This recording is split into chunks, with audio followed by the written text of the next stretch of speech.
joint session of Congress. Good evening. Welcome to Salem News Channel's special coverage of the joint session speech. I'm Mike Gallagher in New York. We'll be joined by Rick Unger, by Ken Rosato a little later, Chris Stigall.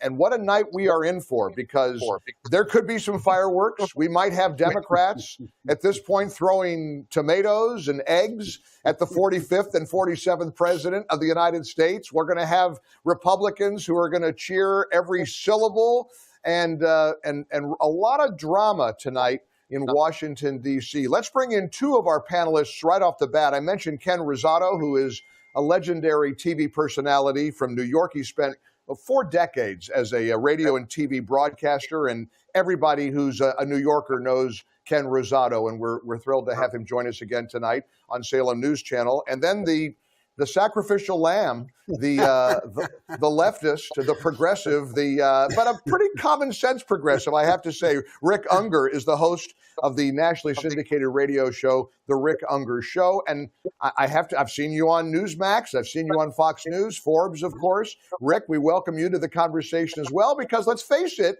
you are prone to kind of go into somewhat sometimes unfriendly territory because some of your left of center views, but we're all friends here at Salem News Channel. So good evening and welcome. Thank you. It's what I do. That's right. It's exactly right. We're glad you're here. And Ken, let's start a little bit with the mechanics of tonight, because in a typical cycle, the president's address to the joint session of Congress would appear to be a big monumental first event for a new presidency. In Donald Trump's case, this is just another day ending in Y. I mean, we've seen 5 or 6 weeks of event after event, bombshell after bombshell, executive order after executive order. So in a way, while there's a lot of anticipation for tonight's speech, on the other hand, it's sort of part of this fire hose of events that keep coming from the White House. This one feels different tonight, doesn't it? Because in this case, this is the president's big stage. Now, because he's on so often, he does his daily news brief that goes an hour. People are now getting used to him once again, like 8 years ago, where he communicates with the press. Unlike President Biden, he communicates with the press on a regular basis. And that's, in the beginning, a little off-putting, I think, to a lot of people in the mainstream media, or the legacy media, so to say, because they're not used to this. They're used to President Biden being cooped up in the White House, never coming out and speaking, sending out his press secretary to communicate a line or two, and that's it. But in the case of tonight, the president has the big stage. You have people from both sides of the aisle who'll be watching. Many times, especially I think in the last 8 years, people have become so polarized that many people on the left aren't interested in watching anything on the right. And also many people on the right aren't interested in looking at the left. You have people on the right who never put on MSNBC. I force myself, with a lot of pain, to put on MSNBC just because I want to hear the other side. And guess what? Yes, Rick, I sometimes learn something. I do, but I think the best way, don't ever tell my mother I said that. The best way to learn the debate, as I'm sure the two of you would agree, is to learn what the other side's argument is. So that's the way I learned. And I think tonight is an example of both sides watching the president kind of being forced for a few hours to watch and listen. Whether you throw tomatoes at the TV or not, you're kind of forced to be in that circumstance. Well, Rick, let's talk a little bit about the polarized time that we're in. I know this is going to come to as a shock to you, but there's a rumor that Democrats aren't exactly pleased with the first 6 weeks of the Trump presidency. Yeah, I heard that. I know it's just coming out. It's a shocker. But there also is there are murmurings and rumors of disruption during tonight's address. We've heard from Jasmine Crockett, who told Jen Psaki last night on MSNBC that there could be a lot of ways that the Democrats can disrupt the president's address. There are reports of egg cartons being thrown around, of course, referencing the price of eggs. Are you, as somebody who, again, is left of center, are you a little concerned about the optics of what it'll look like if members of Congress are shouting or disrupting the president's address tonight? You know what? I am. I've heard the same things you've heard. I've heard about the egg cartons, and I think it's foolish, and I think it's childish. And there's a reason for that. I got to tell you, you're going to love that I start out this way. I have been increasingly bothered by senators, Democratic senators, who I've kind of put a little cut above others, going on television and saying, well, you know, Trump broke his promise about lowering prices. Look at the price of eggs. And they all say that. Look at the price of eggs. Well, you know what? I'm up for blaming Trump for just about everything. But I can't blame bird flu on President Trump. And so I think it's kind of silly to be making that argument. I'll tell you what I do think will be notable. I actually spent some time today going back and reading his first speech from his first term. And, you know, it was fairly reasonable. He gave a shout out to Black History Month. It was, certainly by Trump standards, a very conciliatory speech. We're not going to see that tonight. We are in a different era, and we're in an era of Trump unbridled. So I think it's going to be a fairly intense speech crafted for the base, and it will tick off a lot of progressives. But, you know, that's the times we live in. That's right. Well, we're a little over an hour away. Settle in tonight because and get the popcorn out because President Trump and the First Lady will be arriving shortly. I'm Mike Gallagher at Salem News Channel headquarters in New York. We're joined by Ken Rosato, longtime television personality in the New York area, Rick Unger, political pundit, again, left of center. If I can, Ken, you know, Rick alluded to the relatively normal initial speech that Trump gave his first year in, and he's so right. And yet, I'll never forget the image of then Speaker of the House, Nancy Pelosi, ripping up the President's State of the Union speech, which for me and for many people was so shocking and so beyond the pale. And Rick, I want to circle back to you in just a moment to get your take on that. But let me ask you, Ken, if there's a moment like that tonight by the Democrats who could potentially disrupt the speech, doesn't that come to bite them in the you-know-what? Thoroughly. And here's the other thing that they need to understand, that today the legacy media is not on their side and does not hold the power they did even 8 years ago. So legacy media 8 years ago could rally behind the president or against the president, excuse me, certainly not behind this president. I think years ago, what would happen is even if every conservative watched the State of the Union and thought, wow, he hit it out of the park, he did a great job, the legacy media would come on the next day if the president cured cancer and say he's depriving cancer cells of a chance to live. It's all about the spin and the propaganda. And I think that is the problem. And much of that comes from the fact, having been in New York City newsrooms my entire career, with the exception of a 5-year stint in Miami, I've been privy to the conversations where 20-something-year-olds come in, the producers who produce the morning news, they come in and they all are of the same political ilk. They all went to the same J schools. They all hang out at the same restaurants. I don't think it's a conspiracy. In fact, I'm pretty sure it's not. I just think that they are all of the same mindset from the same neighborhood, so they all think the same way. And so it's always Trump bad, conservatives bad, and old-fashioned. Today, I think it's going to be a very different story. And I think that many in the mainstream media are realizing they got handed, you know what, on a platter, and they either better come a little more to the center, and if they don't, they're going to be ignored. They don't have the audience they had. And clearly, somebody's dog is very excited about tonight's presidential address. He always has a lot to say, so get used to it. You know, typical progressive dog, barking and interrupting the TV show. Right. I mean, I didn't think that would have been Ken's dog. I figured it was yours, Rick. Rick, let me ask you about that moment when Pelosi shredded the speech right behind President Trump. Again, for millions of Americans, that was a point of no return. Did you cringe when you saw that, or were you glad she stood up to him that way? You guys, you're going to ruin my cred. You're making me look bad here. No, I'm not. I didn't like it. No, I didn't like it. It was, again, how many times have I said the word childish already in our short conversation tonight? I didn't like it. And I don't think it did any good for anybody.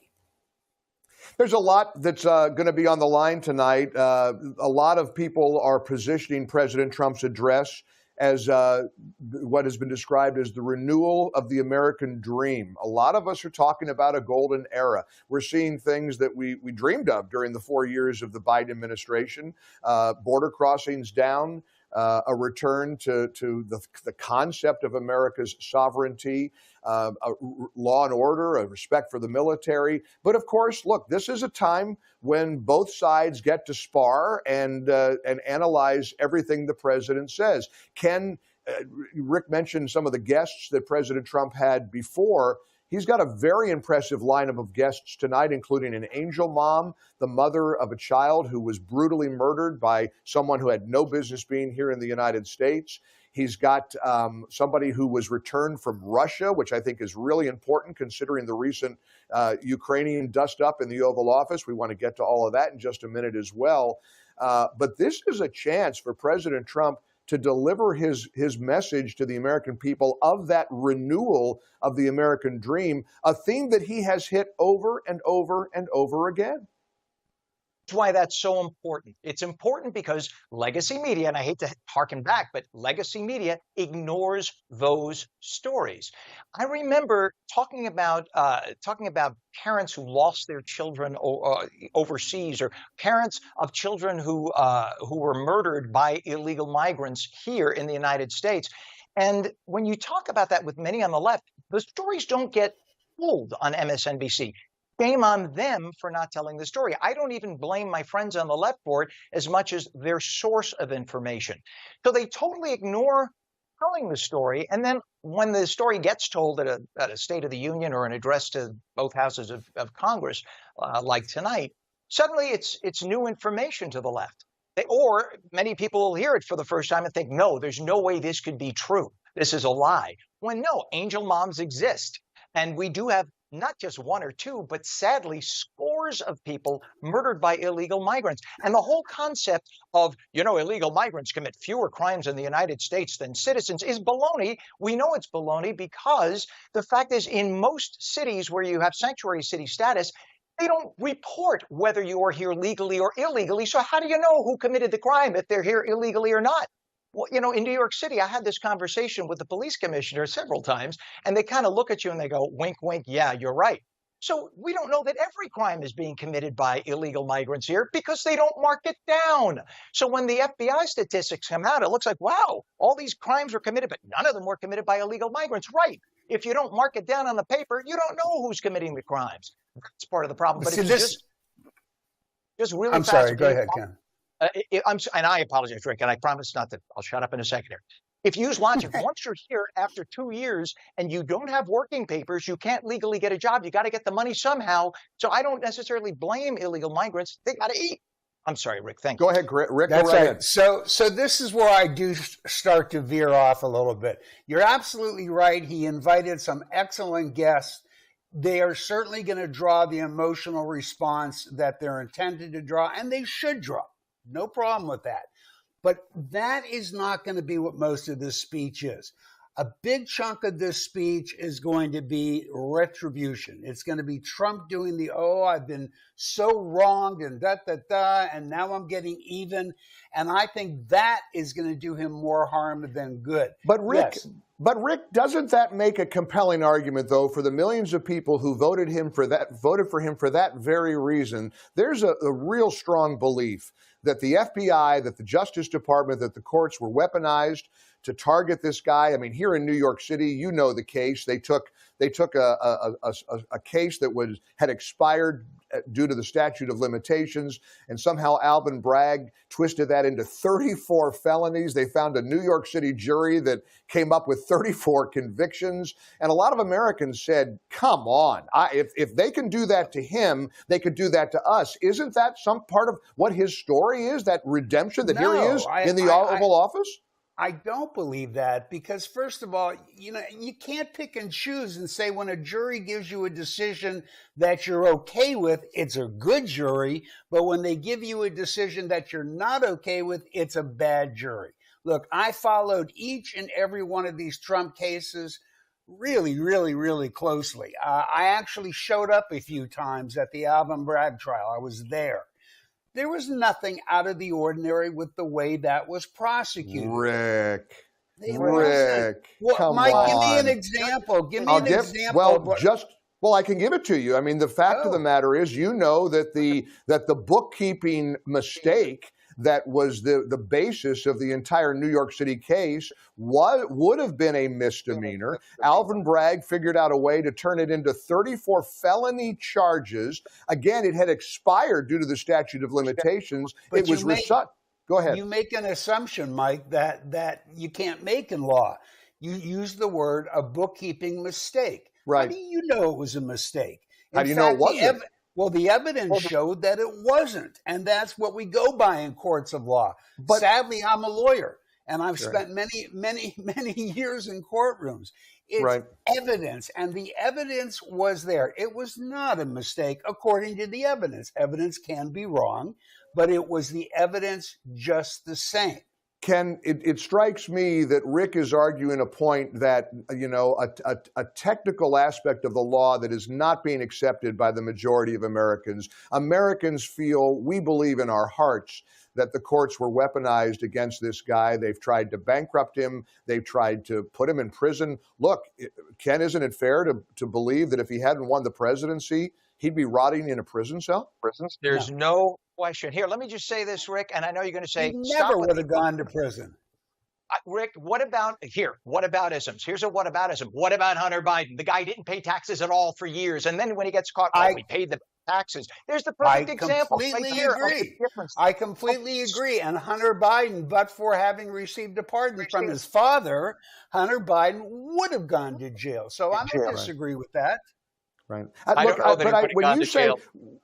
But Rick, when you say he wouldn't have gone to prison, one would say he would have never gotten 34 felony convictions out of an expired misdemeanor, and yet they did it to him. And Rick, I mean, they did it to him. I honestly don't believe, had Donald Trump really faced prison time, he would not have been in the country anymore. There's no way Donald Trump is going to prison.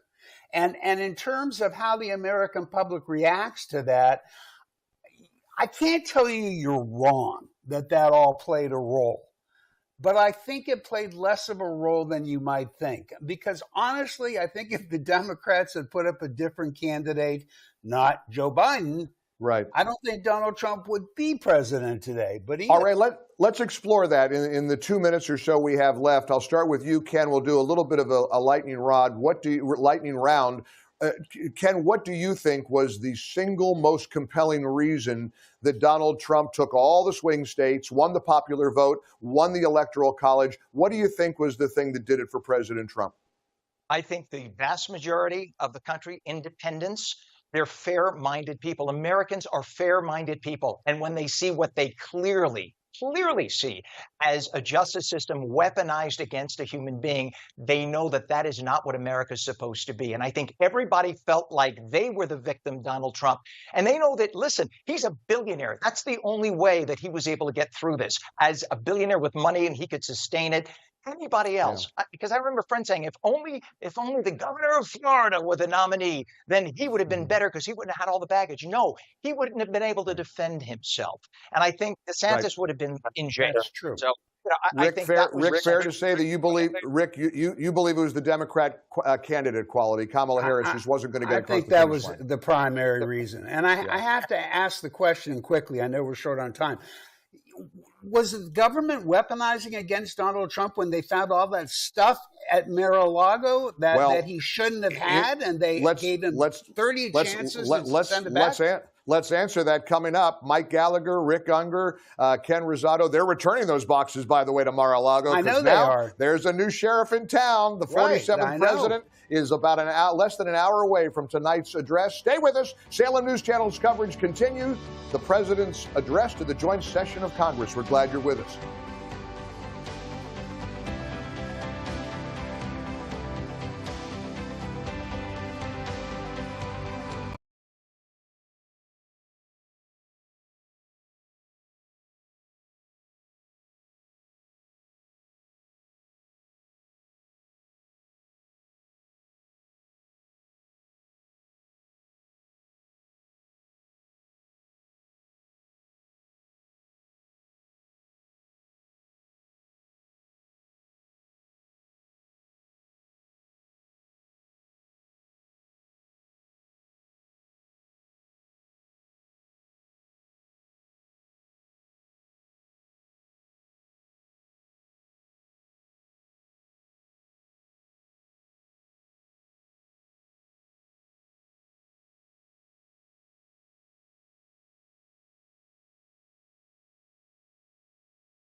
less than an hour away from tonight's address. Stay with us. Salem News Channel's coverage continues. The president's address to the joint session of Congress. We're glad you're with us.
Continuing special coverage of tonight's presidential address, I'm Mike Gallagher at Salem News Channel here in New York.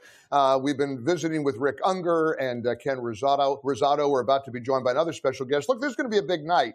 A lot on the line, certainly with Ukraine, and there are lots of rumors about the president having that mineral rights deal signed with Zelensky. Volodymyr Zelensky from Ukraine has suddenly had a change of heart, I guess, mixing it up with the president and vice president and the secretary of state in the Oval Office can have that effect on the leader of the Ukrainian fighting forces.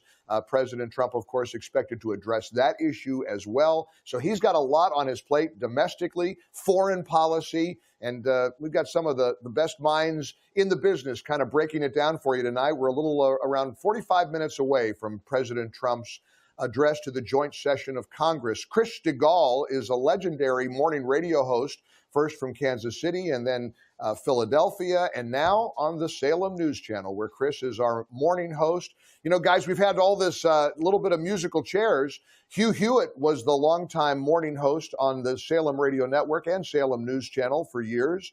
And then Sebastian Gorka was our afternoon host. Well, Dr. Gorka was given a position in the Trump White House to head up counterterrorism. Hugh moved into the afternoon slot, and along comes the new kid on the block, for us anyway, Chris DeGaulle, who joins us from his home base. Chris, it's great to have you join us tonight.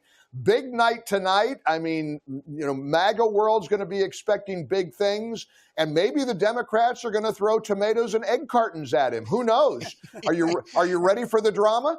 You know, Michael, I am glad to be with you tonight. Thank you for bringing me in. And I will tell you that one thing about us in, if you want, talk radio world and cable news, and all of us that have been doing shows like ours for a number of years, all of our guests or former hosts are now all going to be in that chamber tonight. Have you noticed that? Trump has plucked every single one of our guests, I think, to now work in the cabinet in one form or fashion. So it's going to be a house full of communicators tonight. But yeah, as far as the Democrats go, it's going to be interesting. Of course, you saw that video that came out. I guess today you had some 23 senators who all had the same recorded anti-Trump message that had been scripted by someone else. Elon is offering a Cybertruck to figure out who wrote the script in opposition. I think you can probably take them up on that deal. So they're quickly scouring to figure out who wrote the opposition piece that all the senators recorded. But no, Mike, you bring up the Zelensky thing.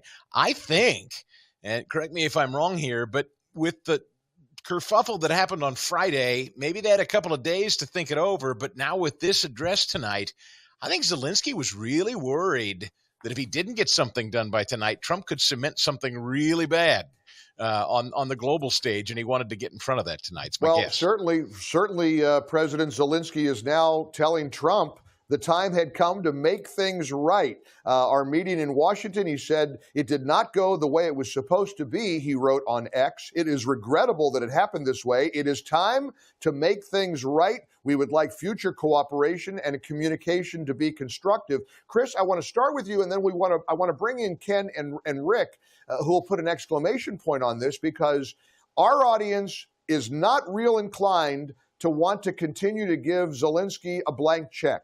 The stomach, the appetite for continuing to aid Ukraine in its, frankly, futile effort to defeat Russia has certainly become front and center. Are you getting the sense that Americans are weary of this continual support for Ukraine, and they're thankful that President Trump is trying to sort of put the brakes on it all? I've had an outlier comment or two. I won't say it's been universal, 100%, but certainly high 90 percentile of our audience anyway, that's been saying what you just said, Mike. There are a few that I think still feel like Russia is the ultimate foe, and whatever it takes, as long as it takes, makes sense to them. It never did to me. I know it didn't to you, and I know to most of our audience when Joe Biden used to say, whatever it takes, as long as it takes. And it wasn't just Biden, to be fair. It was many Republicans that said it too. This notion never settled well with the American public, particularly in an economy like ours, where the debt is rampant, not just for the country, but personal debt is rampant, inflation is rampant, and the notion that we were just going to continue to cut checks blankly with absolutely no objective in mind. Mind you, it wasn't even that we were against supporting Ukraine. It was that there was never an established goal. What does victory look like? How does this end? As much as it takes, as long as it takes, was never a pathway to victory. It was never a plan. And the American people are generous and they're patient. But at some point, they had to say, what's going on? And you've seen the clips. Even Biden last year, NBC reported, said he got a little impatient with Zelensky when he seemed like the billions we were giving him wasn't quite enough. And even Biden popped his cork and said, you could be a little more grateful. So I think Trump finally spoke for so many of us, and J.D. Vance as well, and said, you know what, you're not really holding a great hand here, and you don't seem terribly appreciative. We'd really like to wrap this up. I think that's where most civilized, fair-minded people are in this country. Ken Rosato, let's talk a little bit about the polling, because if you believe the polling data, the support for Ukraine from the American people has plummeted pretty dramatically, quite precipitously. Do you share my belief that the American people are sort of saying what Chris just said, that there doesn't seem to be an end in sight? We've got to bring this thing to an end, and President Trump is committed to peace.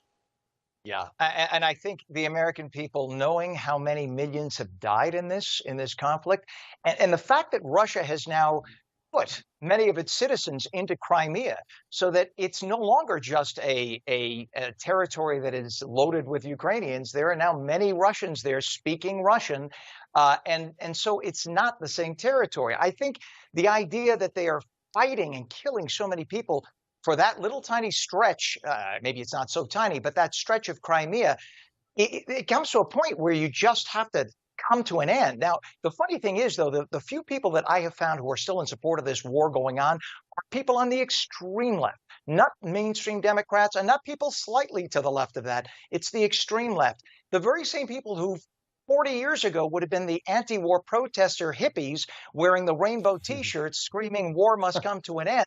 These are the people who are saying down with Orange Man bad, we need to continue funding Ukraine.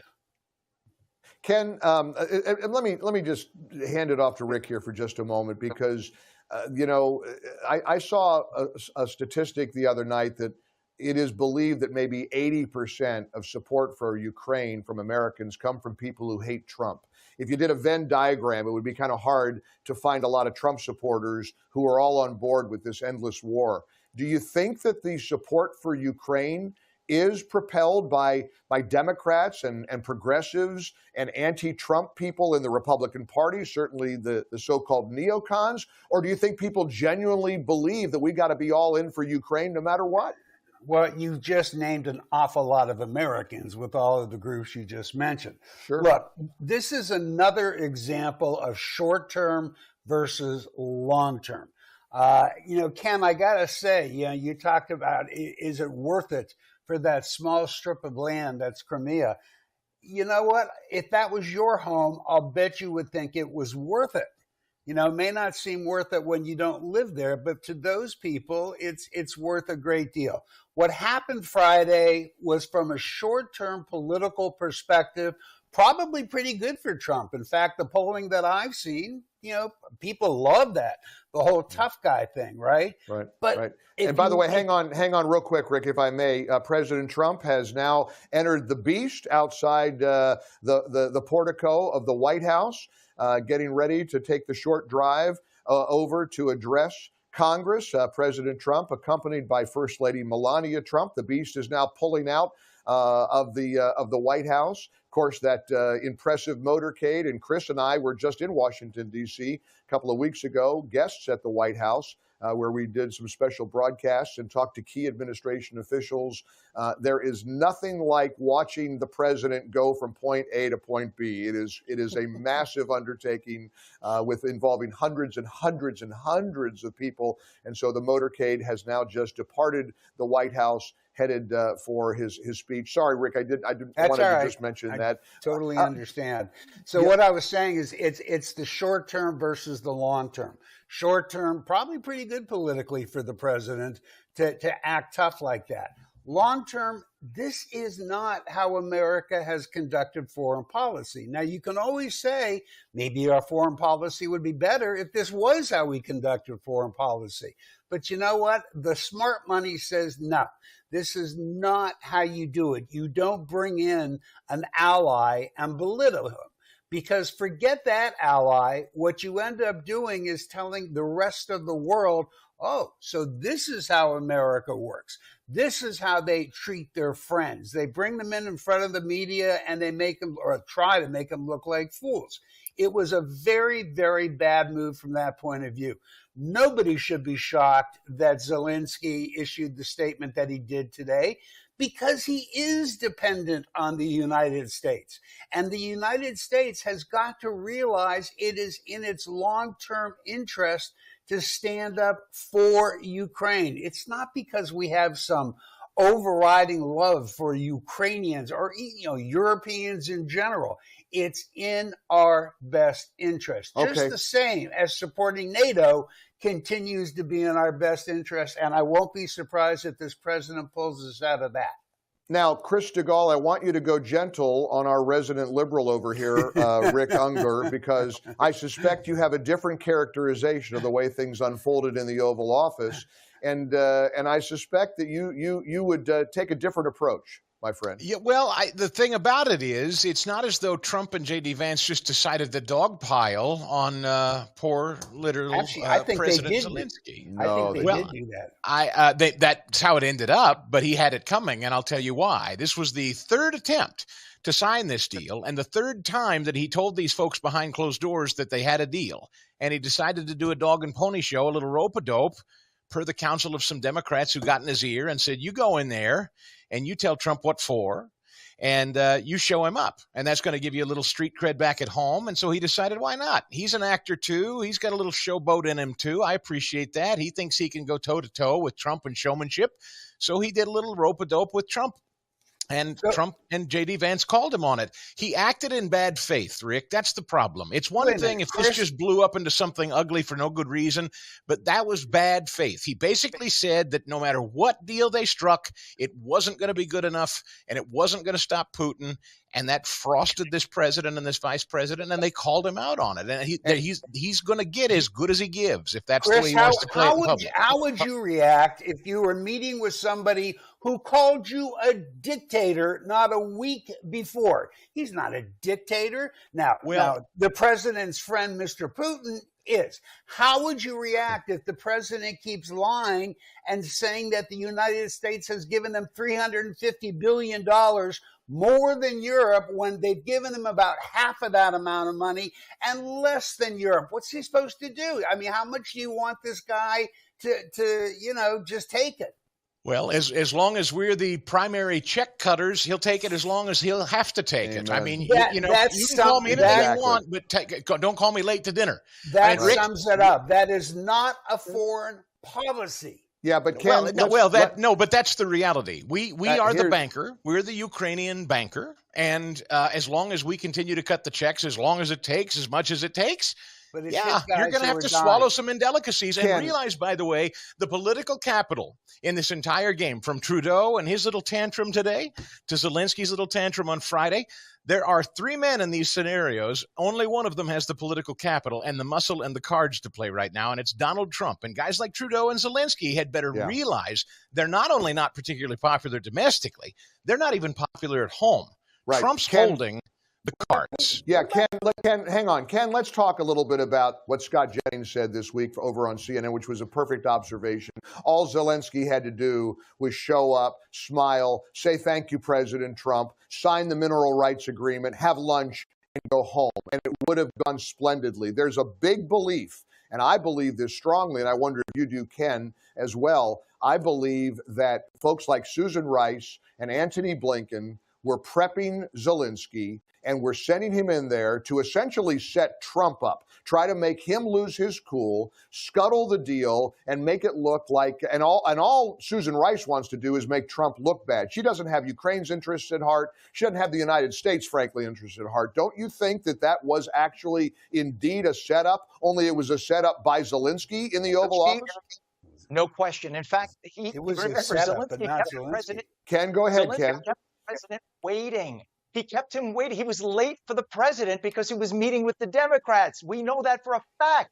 And why would you go meet with the Democrats? They're not in power. They're not the ones who are going to sign off on this. You have the president of the United States. We have an agreement that was all set. Again, like you said, all he had to do was show up, be nice, say thank you, put his hand out. He would have gotten money. We would have had a discussion. We would have talked about the end of the war. No, he decided to, for the first 45 minutes, Rick, with all due respect, we didn't see that part. Why? Because the legacy media that people on the left tend to watch never aired that part in which show that Volodymyr Zelensky, referred to the vice president of the United States on a first-name basis, disrespectfully, and also may have uttered the word B.I., the rest of it.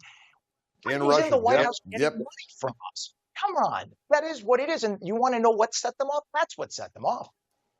Well, we're about a half hour away from finding out if indeed President Trump did get Zelensky to sign that mineral rights agreement with the United States, which of course would be largely in Ukraine's interest. If the United States has that level of investment in Ukraine with mineral rights, of course, there's a security a guarantee in place, a fact that has also been overlooked by the legacy media. But again, that's one of the big things we're going to be watching for tonight with the president's address before the joint session. We're going to find out what he has to say about domestic policies. We're going to get the egg prices down or not. We'll find out about the stock market, tariffs, all of that expected to come up tonight. We're a little over a half hour away from President Trump's joint session of Congress address. I'm Mike Gallagher in New York, along with Ken Rosato, Rick Unger, Chris DeGaulle, and you. We're glad you're here. Of course, our lineup on the Salem News Channel, Chris DeGaulle starts mornings, then me, Mike Gallagher.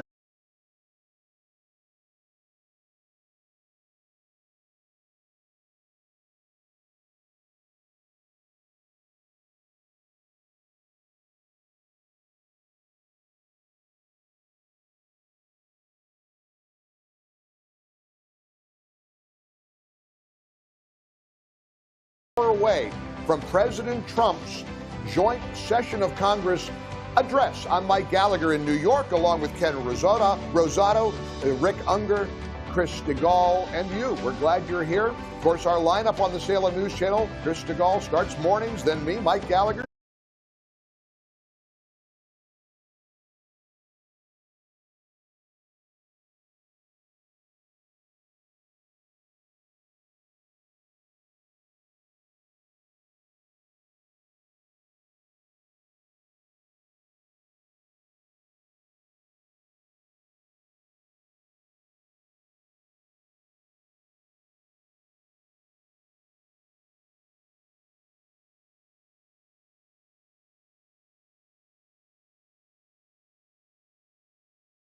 Charlie Kirk, Dennis Prager, recuperating.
Salem News Channel's special coverage of President Trump's address continues.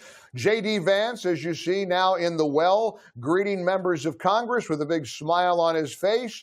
But one of the big questions will be who's going to attend, who's going to boycott. But the vice president has arrived. President Trump, of course, on his way in the motorcade. And we're about 24 minutes away from President Trump's address to the joint session of Congress. We're joined by Ken Rosato, Rick Unger, Chris DeGaulle. If you're just joining us, Ken, of course, legendary TV broadcaster in the New York City area, notably for his years spent on WABC here in New York City. Proud New Jersey resident, Rick Unger, a proud Long Island resident who's a political analyst who likes to go into the belly of the beast and go into conservative platforms and make his case.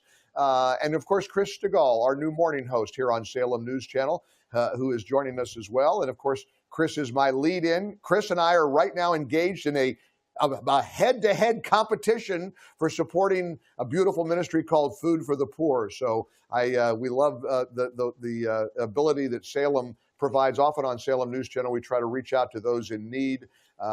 We often engage with Prison Fellowship Ministry, which is a great charity and a ministry that ministers to the children of people incarcerated in America's prisons. It was founded by the late Chuck Colson, you may recall. And right now we're in the middle of our big Food for the Poor campaign. So check out our respective shows, the Chris DeGaulle Show, the Mike Gallagher Show, Hugh Hewitt, all of us on Salem News Channel trying to do a little bit of good while doing good. And that's kind of our motto. You know, guys, let's talk a little bit about the threat by Democrats to boycott Trump's speech tonight. The Democrat boycott seems to be building. Senator Patty Murray, the longtime veteran Democrat senator from Washington State, she's one of the most senior Democrats in the Senate, will not attend tonight's speech. Neither will Senator Ron Wyden, a Democrat from Oregon. Ken, let's get your take on Democrats who are basically going to pout and hold their breath until they turn blue and take their ball and go home. What's your reaction to boycotting something as important and as significant as a presidential address like the one we're about to see tonight? The problem is when you spend years calling Orange Man bad, a Nazi, a tyrant, etc., totalitarian, pick your adjective, you then feel like you're a bit of a hypocrite if you show up and actually give him the time of day. Problem so many people on the left, I think, have, and again, I'm painting with a broad brush, and by the way, Rick Unger is not one of these people when I say this, is True. They don't want to have the discussion. They feel there are only two sides, right and wrong. The right is wrong, and the left is right. In fact, many of the people whom I worked with in broadcasting for years considered themselves and they were extremely to the left. They considered themselves centrists, and anyone else was extreme right wing. That's why every time a Rush Limbaugh, granted, Rush was far to the right, but anytime a Rush Limbaugh or anyone to the right would be brought onto a panel on one of the network shows, they would always be described as extreme right-winger or extremely conservative, whereas anybody on the left was never given the same kind of an adjective on the left. This is the mindset. So when you get a senator like the senators you just mentioned, who don't show up tonight, it's par for the course. And I think it really comes down to the fact that they don't look at President Trump as somebody worthy of their presence. Really fast, just to mention the great Dan Bongino, who is now the deputy director of the FBI. Dan Bongino often said on his show, the difference between a Democrat and a Republican is Republicans look at Democrats as good people with bad ideas. Democrats look at Republicans as bad people. And that is a problem because you start the conversation. I love Rick Unger. Rick Unger's not, see, I would sit down and have lunch with Rick Unger. I would learn a lot from Rick Unger. Yeah. But unfortunately, I have relatives on the left who wouldn't even think, they haven't even come to my house for the holidays because they're that upset with circumstances.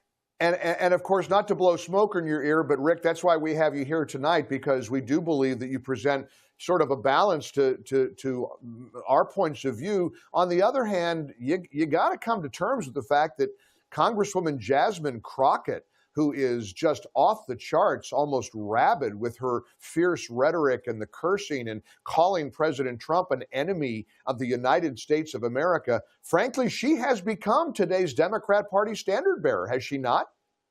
Well, I don't know. I mean, she certainly gets the media coverage. I'll agree with that. Look, this whole thing about boycotts is so simple. If the situation was reversed and a Democrat was the president and Republicans were boycotting his speech, I'd be sitting here criticizing those Republicans. Therefore, same thing has to happen when it's Democrats doing it. If you're going to participate. Just because you didn't win doesn't mean you get to pick up your ball and go home. So, no, they shouldn't be doing that.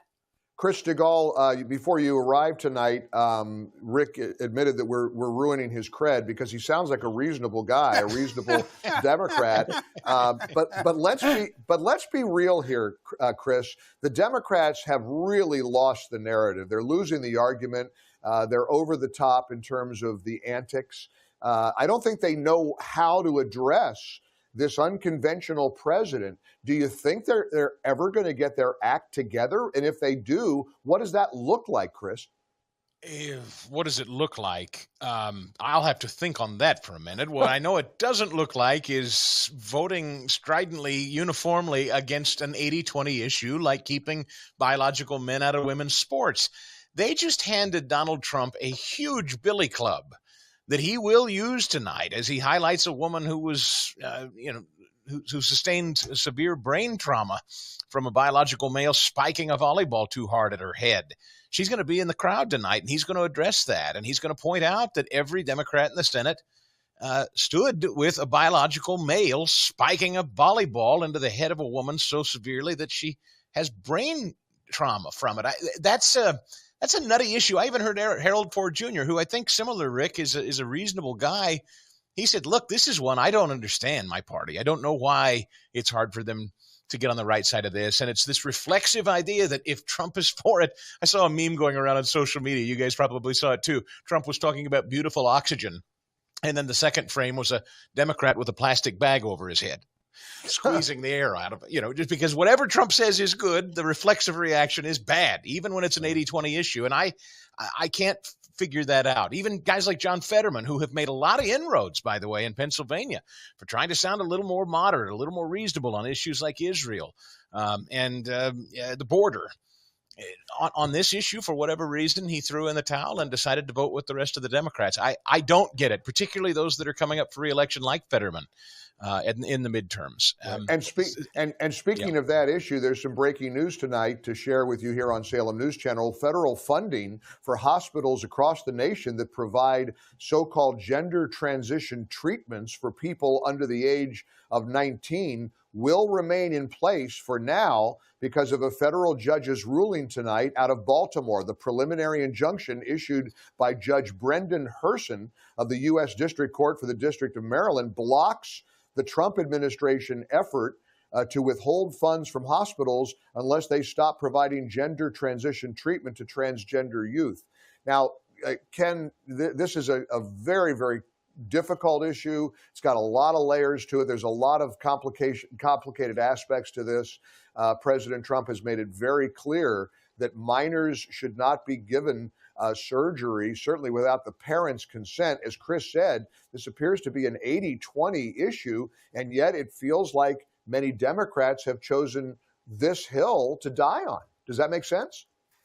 Does not. And I think that first and foremost, the Chief Justice of the Supreme Court needs to issue an order to the district courts, the circuit courts, to stop this.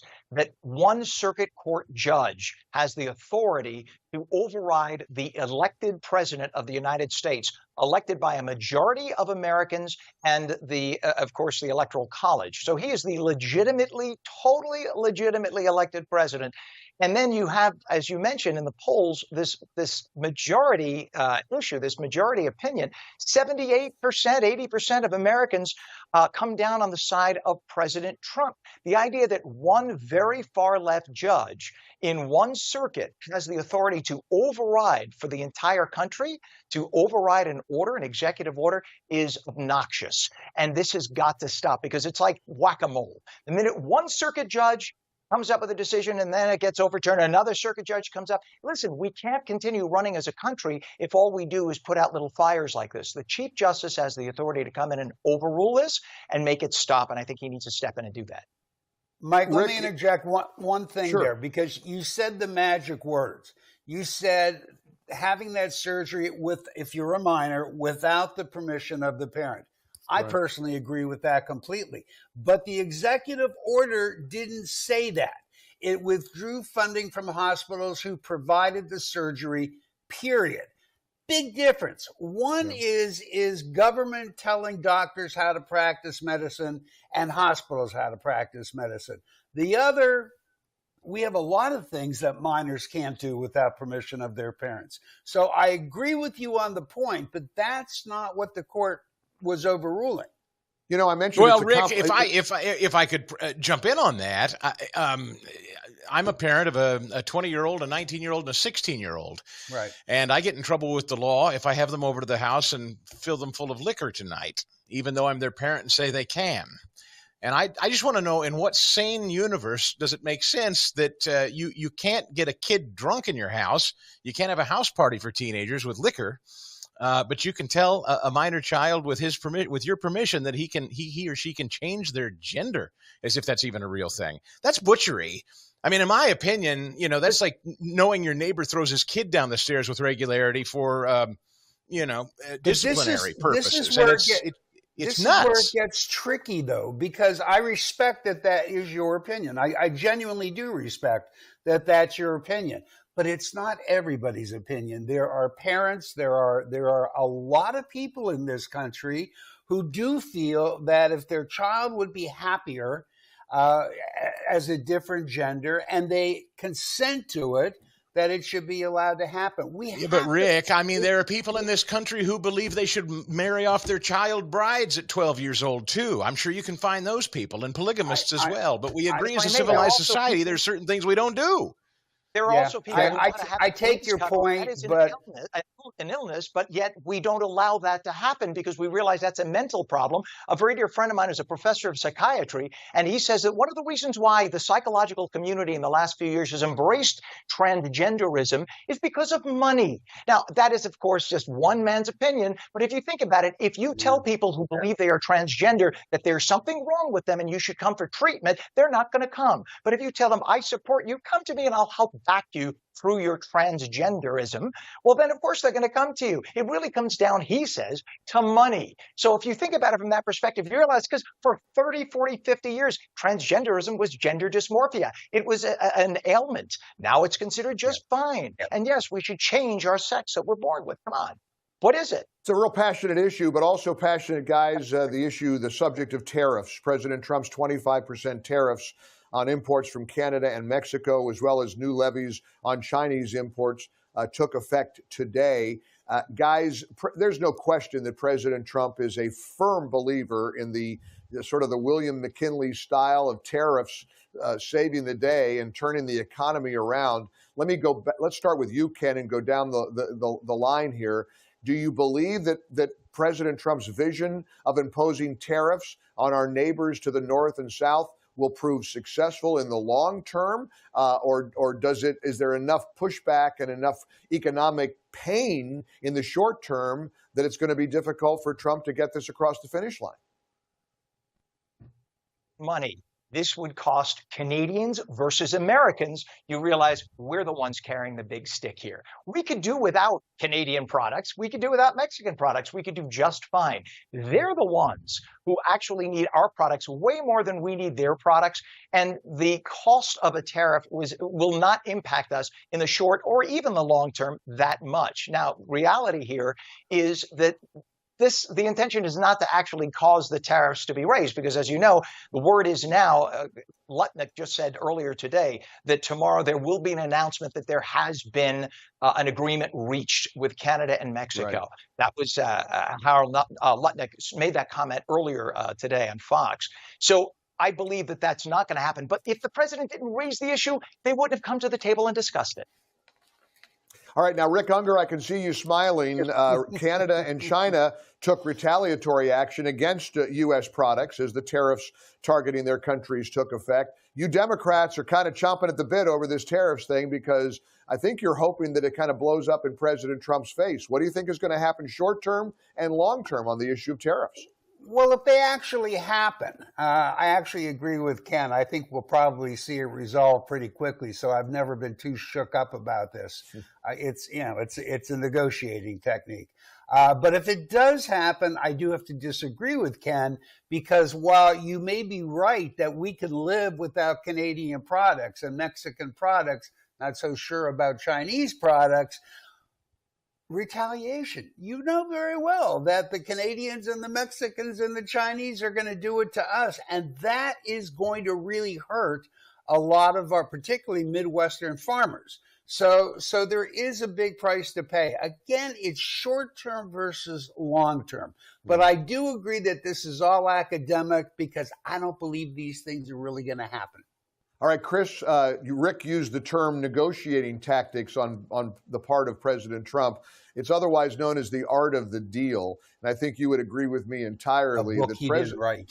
Oh, be quiet. Stop it. Didn't. Yes, he did. No, he didn't. Nobody writes their own books. I didn't write my books either. Oh, okay. Well, at least you agree you didn't write it. Happy to give the tip of the hat to the ghostwriters. The negotiating tactics that Rick is referring to is the art of the deal, Chris, and there is no more brilliant negotiator than President Trump. In fact, I believe that we'll never see a better negotiator in the history of the United States in the Oval Office. Would you agree? I do agree, and I think the thing that makes him the most effective is that he tells the American public, and I think he's going to do that again tonight, why he's doing what he's doing. And he explains it in very simple terms that everyone can understand. You don't have to be some highfalutin business guy to understand the very basic premise that there are Canadians that don't take our farm products. There are Germans who don't take our cars, and yet we take theirs, and they pay nothing for it. And he simply says, this isn't fair. It doesn't make sense. Why are we being punished? And we don't exact the same kind of financial punishment on other countries. It's not right. It's not fair. It's basic fairness. And President Trump has explained that well to the American public. The American public is on his side. And I think Rick's right. Ultimately, we do carry the big stick. Ken said the same thing. And that's why you see everybody from Ukraine to Canada tonight saying, okay, uncle, we're sorry. He called their bluff. Rick, let me go back to you for a moment. We were joking about if he wrote the art of the deal or not, but even as the loyal opposition, don't you agree that this guy who helped create the landscape of New York City? I'm sitting right now in Manhattan, surrounded by buildings that the Trump organization built. This guy, until he came down the Golden Escalator, was a beloved New Yorker who was appreciated for all of his contributions, but also because of his sharp negotiating skills. Don't you agree that this guy is one shrewd negotiator? Yes, I do think he's a good negotiator, but let's just be honest about this. He was appreciated in New York for a long, long time, except by those who he employed to build those buildings that you are surrounded by. He didn't pay people. I mean, that's just a well-known fact. So it depends who you're talking about when you say appreciated by. Yeah.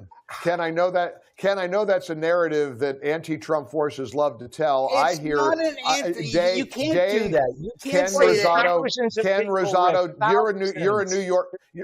For years, you've covered New York news from the anchor desk and the reporter desk. This is a guy who is well known to have put employees' children through college, paid hospital bills, it's paid off mortgages of widowed employees of his. Would you like to come with me down to the court to look at the lawsuits? Well, would you like to go with me to people who feel eternally grateful to his philanthropic efforts? Ken, you take this because this narrative that Trump is a bad guy isn't true.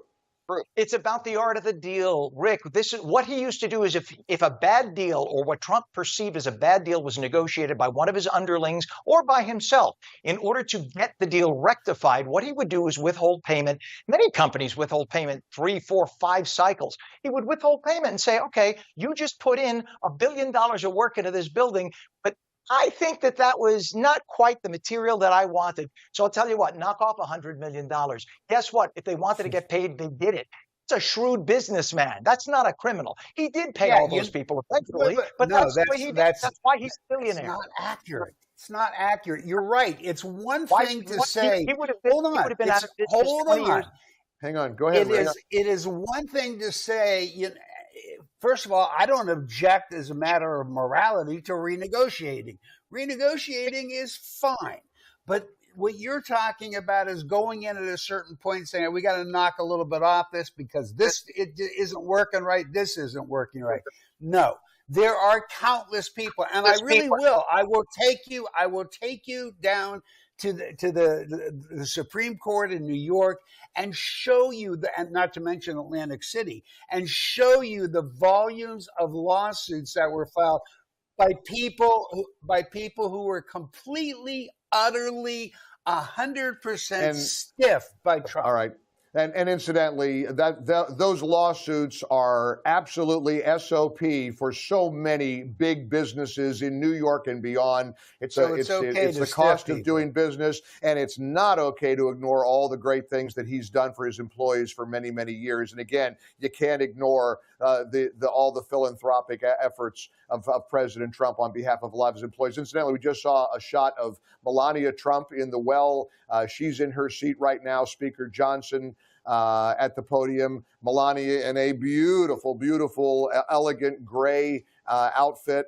And now the president about to make the ceremonial arrival as President Trump addressing Congress. I'm Mike Gallagher in New York, along with our colleagues Chris DeGaulle, Ken Rosato, Rick Unger, as we continue to bring you this coverage. Marco Rubio, the Secretary of State, now shaking hands and coming down, and looks like a full house to me. Scott Bessent, who we spoke to last week at the White House, the Treasury Secretary, and a guy who's been right in the middle of all of the conversations and the negotiating going on, not only with Ukraine, but with regards to the Treasury and our economic condition. There's Defense Secretary Pete Hegseth following Scott Bessent, shaking hands. The Democrats, of course, sitting there glowering. There's Adam Schiff with a scowl on his face. They're scowling at the arrival of the administration's entourage. Health and Human Services Secretary Robert F. Kennedy Jr. now coming in. There's Sean Duffy, the Transportation Secretary. And so now Kristi Noem behind him, and Lee Zeldin behind her. So this parade, guys, whatever you think of President Trump's policies, whatever we thought of Joe Biden's policies, this is still a spectacle that all of us can kind of appreciate. Ken, don't you agree that this is an American tradition that everybody kind of says at least it's kind of business as usual because, once again, our president is going to address the nation and tell us what he plans to do on behalf of the American people. The reason why normally it's called the State of the Union once a president has served at least a full year is because it is the purpose of telling the country everything is fine. It's just a report card. It's a rundown. Yeah, we're doing our job. The country is doing great. You have nothing to worry about. And that's what it's about. That's why when Nancy Pelosi did what she did, and I appreciate the fact that Rick agreed with this, when Nancy Pelosi did the theatrics of ripping up the speech in such an arrogant and condescending and disrespectful fashion, what that did was send a message to the world that America isn't okay. And what she forgot in that moment was that the entire world looks to America for leadership, for calm and tranquility, for stability. And when you have that kind of disruption among the parties in the United States, and it gets to that level of disrespect at what is sort of one of the most respectful moments, I think that's when you have problems. So I appreciate my friend Rick here saying that he disagreed with what Nancy Pelosi. But your friend Rick's going to point something out. We got to keep it balanced. While we agree on that, do we also agree that when that congressman shouted out in President Obama's State of the Union, Joe Wilson, liar, right? I agree with you. Just as bad. Okay. Well, that may pale in comparison if they start throwing egg cartons tonight at the President of the United States. But Chris DeGaulle, whatever you think of policy, this is an American tradition tonight. And as Ken said, it's not officially known as the State of the Union. That will be next year. The president has only been in office for a month and a half. But yet, for millions of Americans, there is something reassuring. There is something almost calming of a president addressing the nation in this format. Or is it different because it's Donald Trump? Stephen A. Smith went on The View, I believe, today or yesterday. Yes. I don't know. I saw the clip today anyway. And made a really interesting, and he's no Trump fan, neither are any of the women on the set, but he made the case and the point that Trump has brought together a coalition of people, both voters and people in this cabinet in this room tonight, that we have not seen in our lifetimes, probably politically. I don't think any of us have, no matter your age. I'm struck that a Kennedy just walked in tonight representing a Trump cabinet. I'm struck that Donald Trump, for the most of his career, was a Democrat himself. Tulsi Gabbard was the lieutenant, the number 2 in the DNC not too terribly long ago. The number of women and minorities in this cabinet. Donald Trump is truly the representative melting pot of this country.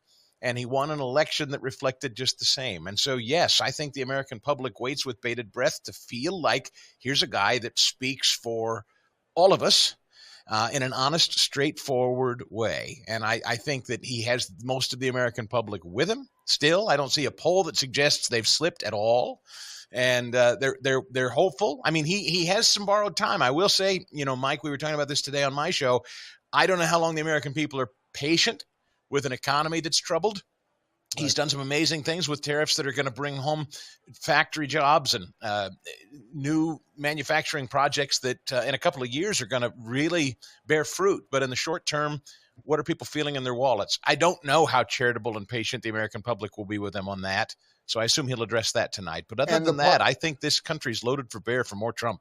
And the point that has to pain Rick Unger and those who oppose President Trump is that he didn't get elected without the help of a lot of Democrats. There were plenty of Democrats who went to the polls on November the 5th and voted for Donald J. Trump. Let's talk for a moment as we wait for the president to begin his speech, Ken, about polling. Historically, the president's speech in this fashion, in this format, generally results in a bump. He is above water, as Chris indicated. Most polls now are showing, almost all the polls show that he has a favorable, approval rating.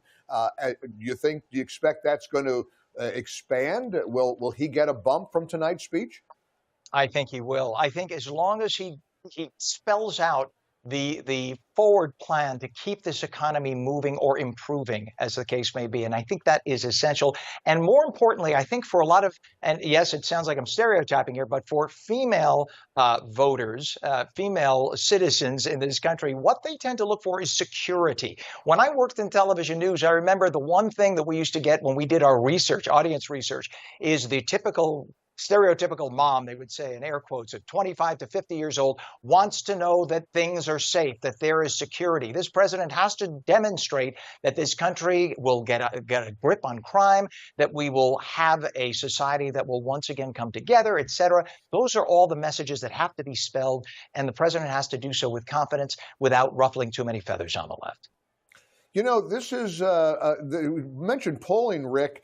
I saw a poll yesterday that showed that his highest popularity ratings come from young people aged 18 to 49. The older you get, the less approval he seems to have. What does that say to you about the state of where we are right now with regards to the president's approval rating? Not surprising if you look at how the election broke down. He did very well in that same broad demographic. Look, does that concern you? Doesn't really matter if it concerns me or not. Look, he is the president. I may not like it, but he is the president, and that's how it is. One thing I will say, I don't think he'll get a bump out of tonight, but I don't think he'll get dinged either. I think people have picked their sides. You're either for President Trump or you are against President Trump, and his speech is not going to impact that, I don't think, either way. Chris DeGaulle, do you think that that President Trump will get a favorable poll bump from tonight's address to the joint session of Congress? I do, because he's sowing his oats right now. He feels good. He's got the mojo. And one thing he does extraordinarily well, as you guys know, not only can he talk tough and make decisive directions one way or another in terms of policy, he also looks like he's enjoying himself. And that's not a small thing. I know it doesn't necessarily seem important. People, you know what struck me, guys, is years ago when he was running in that field of 15 people, a story I love to tell is one night we were watching a debate amongst a big group of my audience in Philadelphia. We were having a debate watch party. There were two young minority men who were tending bar in the back of the house we were watching. And Trump made that joke about Rosie O'Donnell. And this was back when, to be candid, I was not a Trump enthusiast. But I remember these two young minority men laughing. They high-fived one another after he made that Rosie O'Donnell joke and said, "I'm voting for him. That guy's hilarious." And I went, wow. That's my entire attitude changed about him right then and there, because I realized there is power in his ability to not just speak plainly, but also make people enjoy themselves and enjoy being an American. He seems to be having a good time. And as you mentioned, when you and I were at the White House last week, we spoke to a number of administration officials, and our former broadcast colleague, Seb Gorka, I've never seen him so giddy. In fact, I think you turned to me and said, "Is he drunk? Is he drinking?" And I'm like, no, he's just happy. And seeing a happy Sebastian Gorka does look a little unnerving. But, you know, the White House is focusing with an intensity. And look, he's going to deliver a speech tonight that could absolutely turn things in a very powerful direction. The president has now entered the chamber. He is now shaking hands. The Democrats on their side of the aisle are not standing. That's to be, I guess, as expected. President Trump is shaking hands. He's followed closely. Steve Scalise is right behind him. You see the president shaking hands and greeting people, not wearing his typical red power tie tonight. It looks like he's got a bit of a deep muted purple tie on tonight. And so he is now slowly making his way down the aisle. He's got his fist up in the air. He's doing the now famous, iconic fight, fight, fight gesture with his feet. Now, there's a Democrat, some goofball holding a sign in a pink dress, because the female Democrats are all wearing pink. And she's holding a little sign that says, "This is not normal," which is so embarrassing. So maybe this is a harbinger of things to come. Let's see if the Democrats are going to make a spectacle of themselves tonight, but I don't even know which one that is. She's got a grimace on her face, and she held up a sign. She's right on the aisle, so she'll make headlines, and undoubtedly the media will christen her Joan of Arc for holding a sign that said, "This is not normal." And frankly, I would agree with you, ma'am. This is not normal. It's not normal to see a guy who was expected to spend hundreds maybe of years in prison now entering the chamber to give the speech, the joint session of Congress, when just months ago he was being convicted of multiple felony counts and surviving assassination attempts. This is a guy who, were it not for the quick flick of the head, would have been likely murdered on the stage in Butler, Pennsylvania.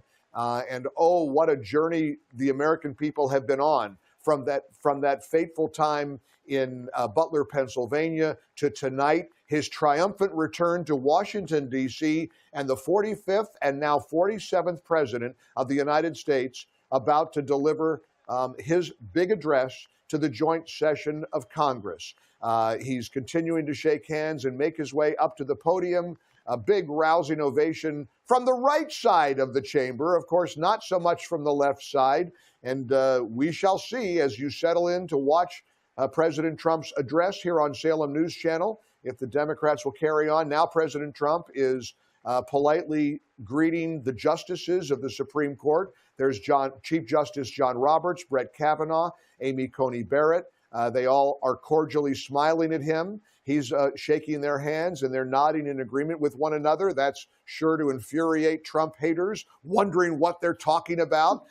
Is he giving secret code? Is he alerting them to the next Supreme Court ruling? And there's going to be a lot of court cases that the Supreme Court will have to decide. Now he's shaking hands with the chairman of the Joint Chiefs of Staff, continuing to go down the line as he makes his way closer to the podium. He's got a hand on the shoulder of some of the members of the Joint Chiefs, and continuing to shake hands. Photographers close, and now he's making his way up onto the podium, continuing to point and wave and smile. And we are now happy to turn things over to our Salem News Channel coverage of President Trump's address to the nation. He enters the House chamber for the special session, the joint chamber being addressed by the president, who now shakes his vice president's hand, J.D. Vance, House Speaker Mike Johnson, and now the President of the United States of America.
Thank you very much. Thank you very much. It's a great honor. Thank you very much. Speaker Johnson, Vice President Vance, the First Lady of the United States,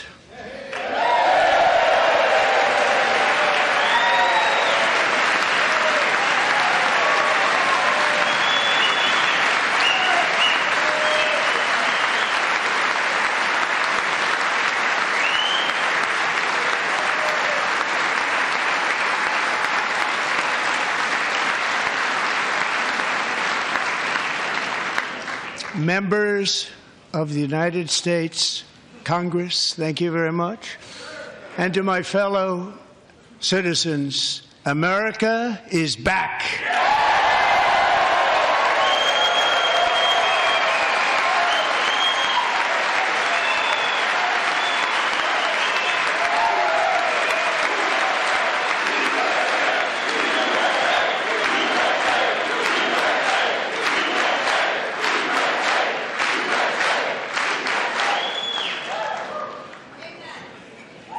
6 weeks ago, I stood beneath the dome of this Capitol and proclaimed the dawn of the golden age of America.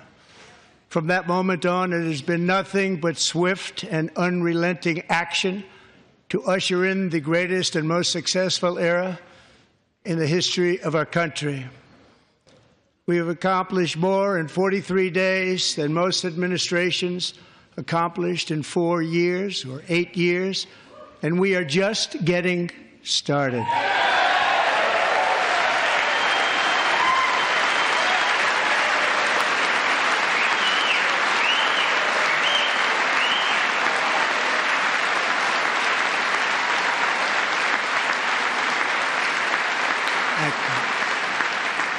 I return to this chamber tonight to report that America's momentum is back, our spirit is back, our pride is back, our confidence is back, and the American dream is surging bigger and better than ever before.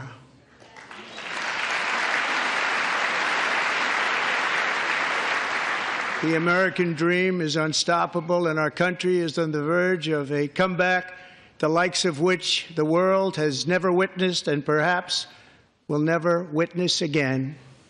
There's never been anything like it. The presidential election of November 5th was a mandate like has not been seen in many decades. We won all 7 swing states, giving us an electoral college victory of 312 votes.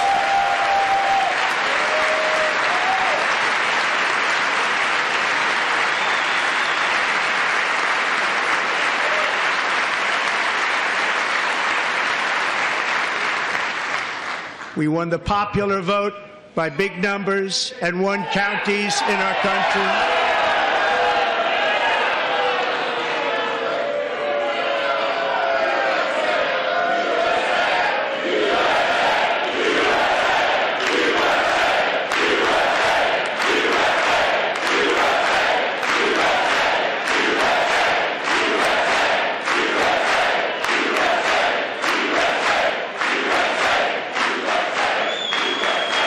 And won counties in our country, 2,700 to 525, on a map that reads almost completely red for Republican.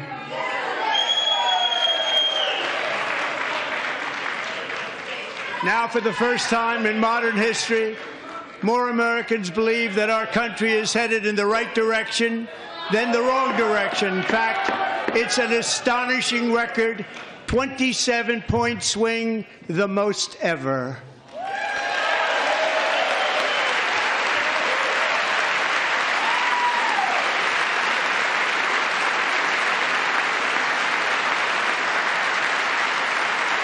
Likewise, small business optimism saw its single largest one-month gain ever recorded, a 41-point jump.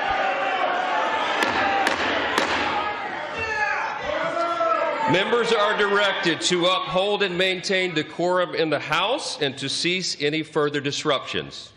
That's your warning.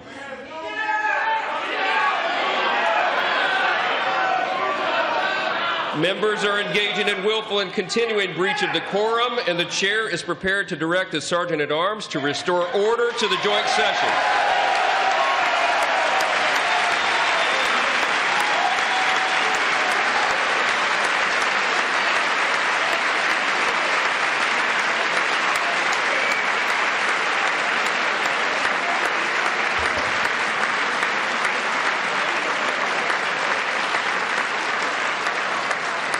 Mr. Green, take your seat. Take your seat, sir. Take your seat. Finding that members continue to engage in willful and concerted disruption of proper decorum, the chair now directs the Sergeant-at-Arms to restore order. Remove this gentleman from the chamber.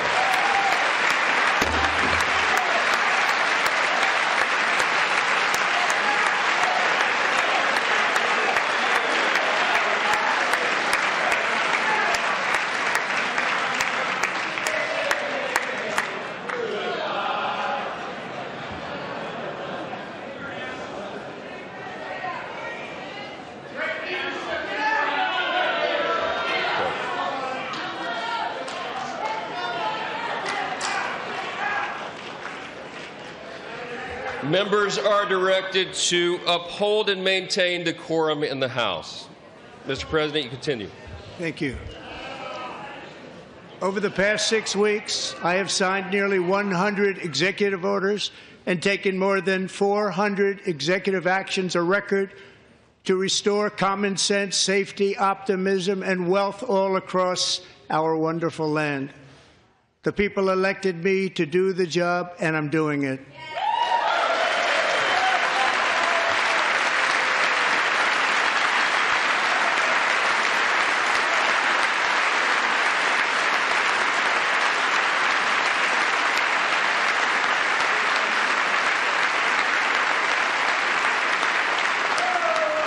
In fact, it has been stated by many that the first month of our presidency, it's our presidency, is the most successful in the history of our nation. By many.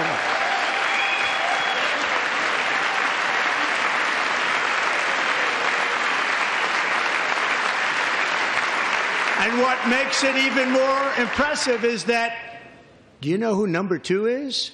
George Washington. How about that? How about that? I don't know about that list, but we'll take it.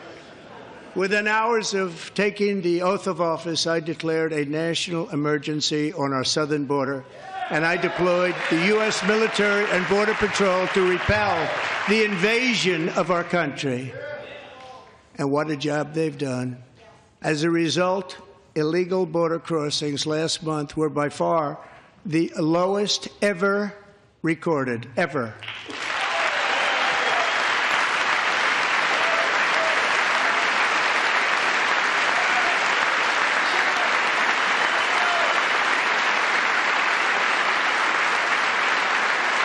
They heard my words and they chose not to come. Much easier that way. In comparison, under Joe Biden, the worst president in American history, there were hundreds of thousands of illegal crossings a month, and virtually all of them, including murderers, drug dealers, gang members, and people from mental institutions and insane asylums, were released into our country. Who would want to do that? This is my 5th such speech to Congress. And once again, I look at the Democrats in front of me, and I realize there is absolutely nothing I can say to make them happy or to make them stand or smile or applaud. Nothing I can do. I could find a cure to the most devastating disease, a disease that would wipe out entire nations, or announce the answers to the greatest economy in history, or the stoppage of crime to the lowest levels ever recorded. And these people sitting right here will not clap, will not stand, and certainly will not cheer for these astronomical achievements. They won't do it, no matter what. Five times I've been up here. It's very sad, and it just shouldn't be this way.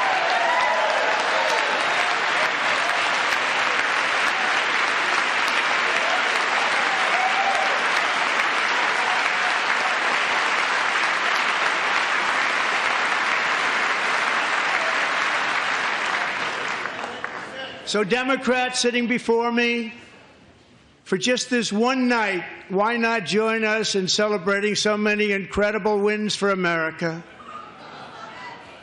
For the good of our nation, let's work together and let's truly make America great again.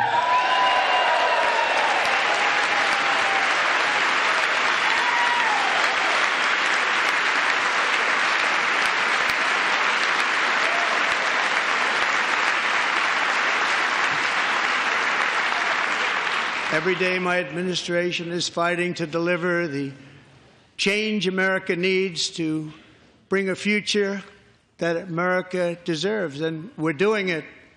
This is a time for big dreams and bold action. Upon taking office, I imposed an immediate freeze on all federal hiring, a freeze on all new federal regulations, and a freeze on all foreign aid.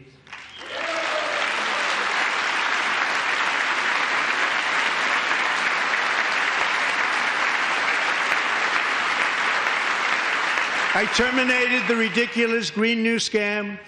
I withdrew from the unfair Paris Climate Accord, which was costing us trillions of dollars that other countries were not paying. I withdrew from the corrupt World Health Organization.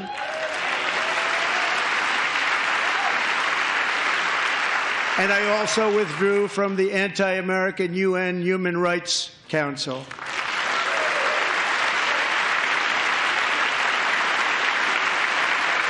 We ended all of Biden's environmental restrictions that were making our country far less safe and totally unaffordable. And importantly, we ended the last administration's insane electric vehicle mandate, saving our auto workers and companies from economic destruction.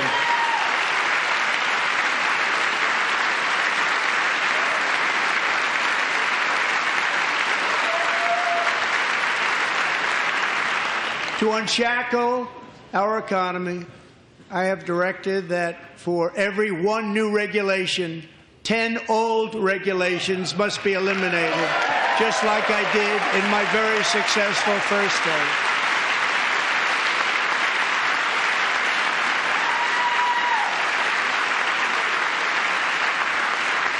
And in that first term, we set records on ending unnecessary rules and regulations like no other president had done before. We ordered all federal workers to return to the office. They will either show up for work in person or be removed from their job.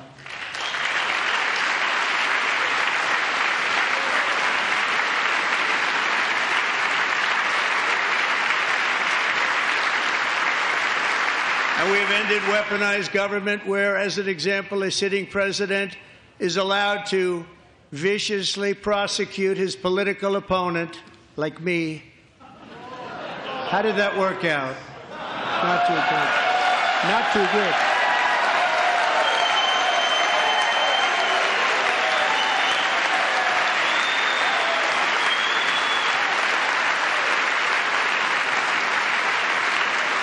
And I have stopped all government censorship and brought back free speech in America. It's back.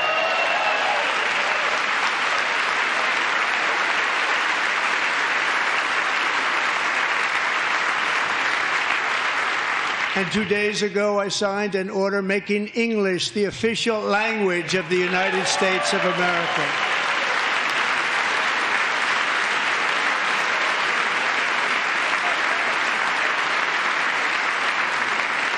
I renamed the Gulf of Mexico the Gulf of America.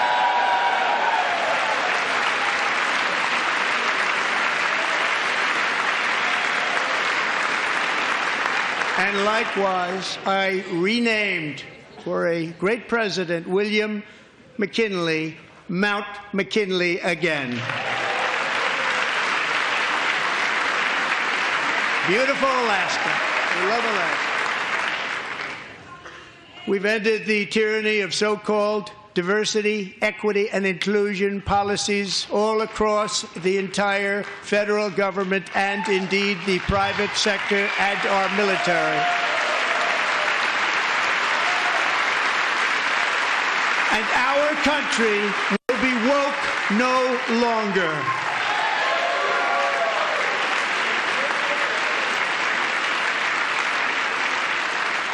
We believe that whether you are a doctor, an accountant, a lawyer, or an air traffic controller, you should be hired and promoted based on skill and competence, not race or gender. Very important.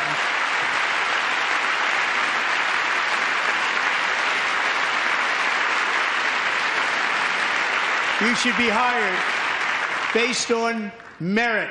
And the Supreme Court, in a brave and very powerful decision, has allowed us to do so. Thank you. Thank you very much. Thank you. We have removed the poison of critical race theory from our public schools, and I signed an order making it the official policy of the United States government that there are only two genders, male and female.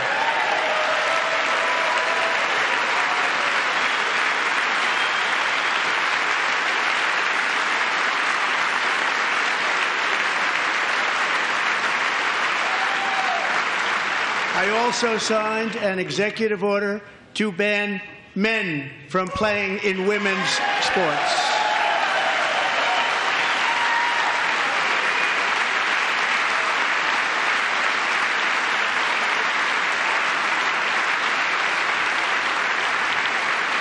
Three years ago, Peyton McNabb was an all-star high school athlete, one of the best, preparing for a future in college sports. But when her girls' volleyball match was invaded by a male, he smashed the ball so hard in Peyton's face, causing traumatic brain injury, partially paralyzing her right side and ending her athletic career. It was a shot like she's never seen before. She's never seen anything like it. Peyton is here tonight in the gallery, and Peyton, from now on, schools will kick the men off the girls' team, or they will lose all federal funding.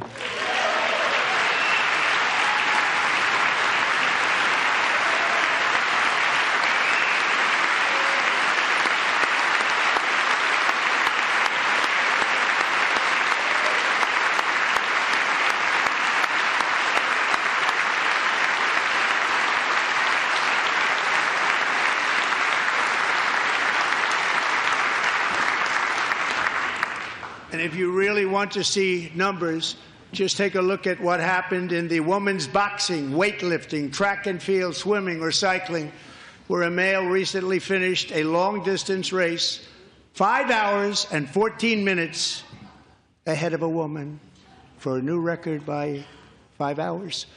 Broke the record by 5 hours. It's demeaning for women, and it's very bad for our country. We're not going to put up with it any longer.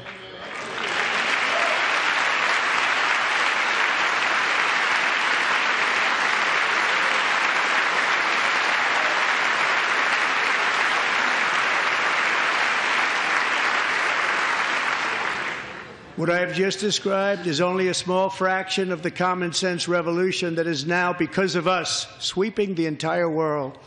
Common sense has become a common theme, and we will never go back. Never. Never going to let that happen. Among my very highest priorities is to rescue our economy and get dramatic and immediate relief to working families. As you know, we inherited from the last administration an economic catastrophe and an inflation nightmare. Their policies drove up energy prices, pushed up grocery costs, and drove the necessities of life out of reach for millions and millions of Americans. They've never had anything like it. We suffered the worst inflation in 48 years, but perhaps even in the history of our country. They're not sure. As president, I'm fighting every day to reverse this damage and make America affordable again.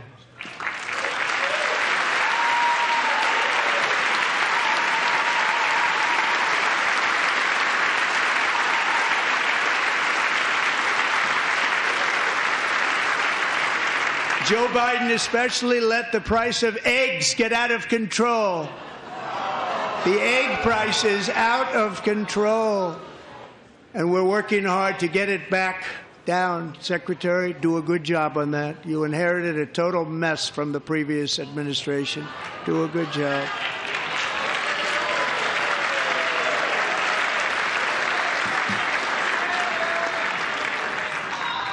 A major focus of our fight to defeat inflation is rapidly reducing the cost of energy. The previous administration cut the number of new oil and gas leases by 95%, slowed pipeline construction to a halt, and closed more than 100 power plants. We are opening up many of those power plants right now.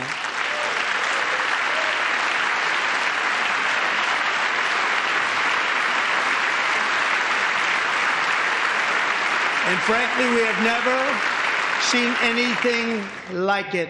That's why on my first day in office, I declared a national energy emergency. As you've heard me say many times, we have more liquid gold under our feet than any nation on earth, and by far. And now I fully authorize the most talented team ever assembled to go and get it. It's called Drill, Baby, Drill.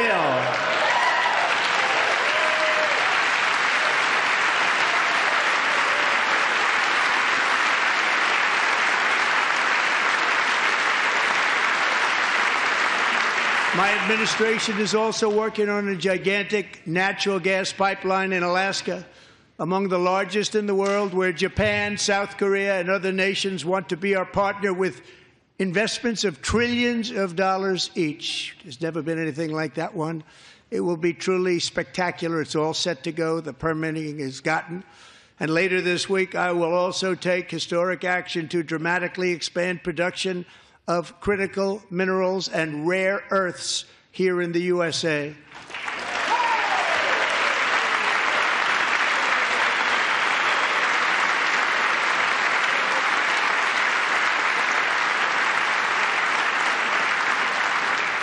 To further combat inflation, we will not only be reducing the cost of energy, but will be ending the flagrant waste of taxpayer dollars.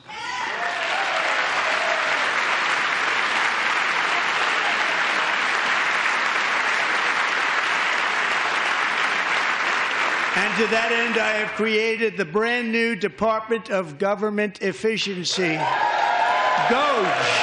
Perhaps you've heard of it. Perhaps.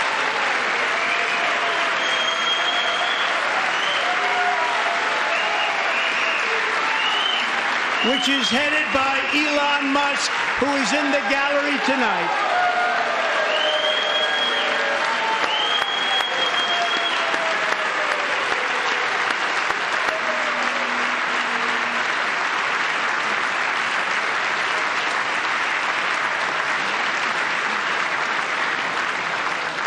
Thank you, Elon. He's working very hard. He didn't need this.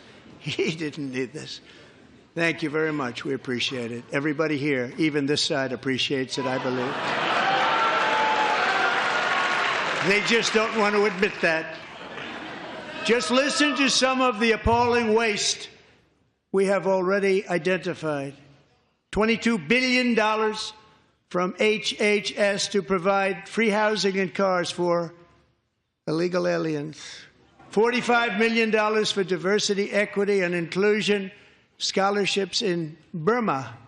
$40 million to improve the social and economic inclusion of sedentary migrants. Nobody knows what that is. $8 million to promote LGBTQI+ in the African nation of Lesotho, which nobody has ever heard of. $60 million for indigenous peoples and Afro-Colombian empowerment in Central America. $60 million. $8 million for making mice transgender. This is real. $32 million for a left-wing propaganda operation in Moldova. $10 million for male circumcision in Mozambique. $20 million for the Arab Sesame Street in the Middle East. It's a program. $20 million for a program.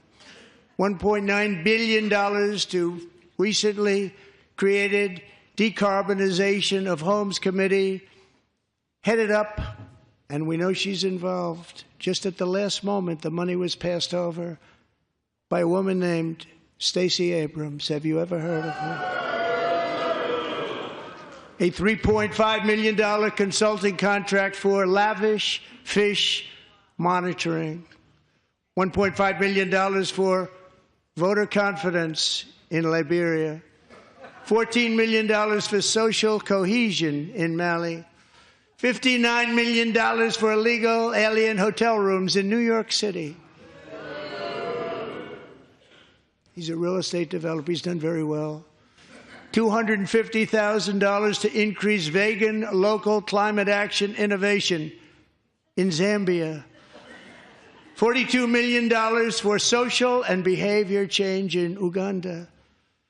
$14 million for improving public procurement in Serbia. $47 million for improving learning outcomes in Asia. Asia's doing very well with learning. We know what we're doing. We should use it ourselves.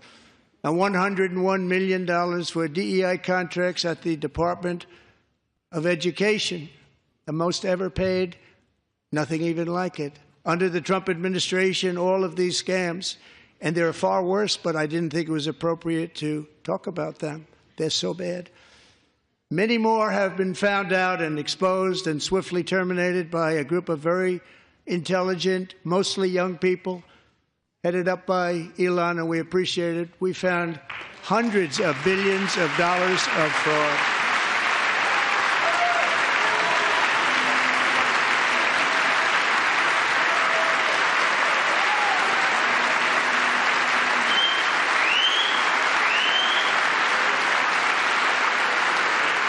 And we've taken back the money and reduced our debt to fight inflation and other things. Taking back a lot of that money. We got it just in time. This is just the beginning. The Government Accountability Office, a federal government office, has estimated annual fraud of over $500 billion in our nation, and we are working very hard to stop it. We're going to. We're also identifying shocking levels of incompetence and probable fraud in the Social Security program for our seniors, and that our seniors and people that we love rely on. Believe it or not, government databases list 4.7 million Social Security members from people aged 100 to 109 years old. It lists 3.6 million people from ages 110 to 119. I don't know any of them. I know some people that are rather elderly, but not quite that elderly. 3.47 million people from ages 120 to 129. 3.9 million people from ages 130 to 139. 3.5 million people from ages 140 to 149. And money is being paid to many of them, and we're searching right now. In fact, Pam, good luck. Good luck. You're going to find it.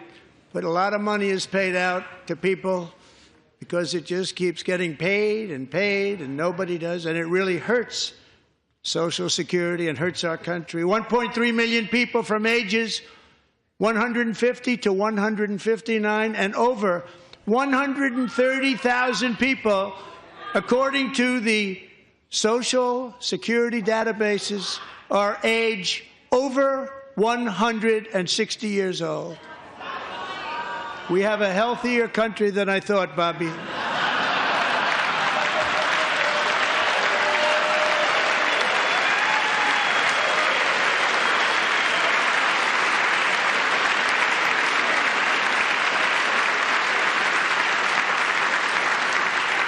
Including, to finish, 1,039 people between the ages of 220 and 229, one person between the age of 240 and 249, and one person is listed at 360 years of age. More than 100 years older than our country. But we're going to find out where that money's going, and it's not going to be pretty. By slashing all of the fraud, waste, and theft we can find, we will defeat inflation, bring down mortgage rates, lower car payments and grocery prices, protect our seniors, and put more money in the pockets of American families.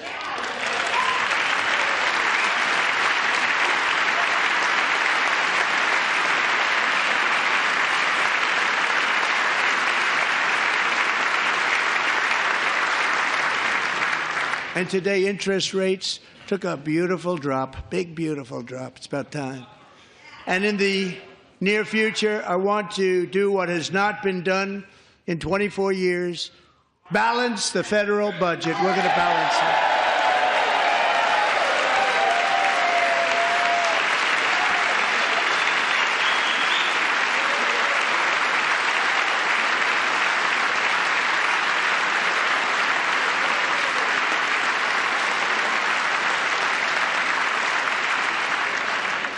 With that goal in mind, we have developed in great detail what we are calling the Gold Card, which goes on sale very, very soon. For $5 million, we will allow the most successful job-creating people from all over the world to buy a path to U.S. citizenship. It's like the green card, but better and more sophisticated. And these people will have to pay tax in our country. They won't have to pay tax from where they came. The money that they've made, you wouldn't want to do that, but they have to pay tax, create jobs. They'll also be taking people out of colleges and paying for them so that we can keep them in our country instead of having them being forced out. Number one, at the top school, as an example, being forced out and not being allowed to stay and create tremendous numbers of jobs and great success for a company out there. So while we take out the criminals, killers, traffickers, and child predators who are allowed to enter our country under the open border policy of these people, the Democrats, the Biden administration, the open border insane policies that you've allowed to destroy our country, we will now bring in brilliant, hardworking, job-creating people. They're going to pay a lot of money, and we're going to reduce our debt with that money.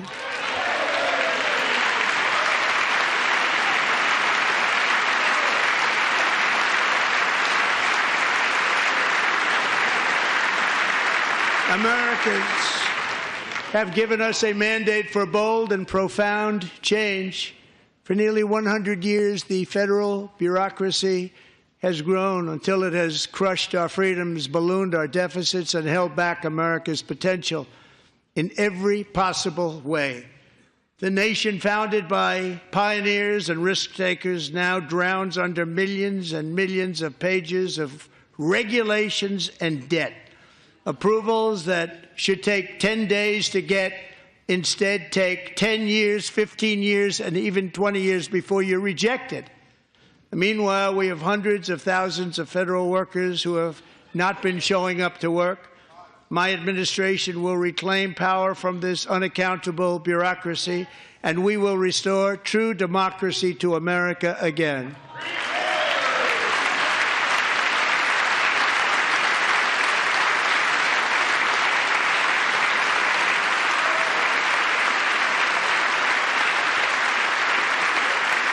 Any federal bureaucrat who resists this change will be removed from office immediately.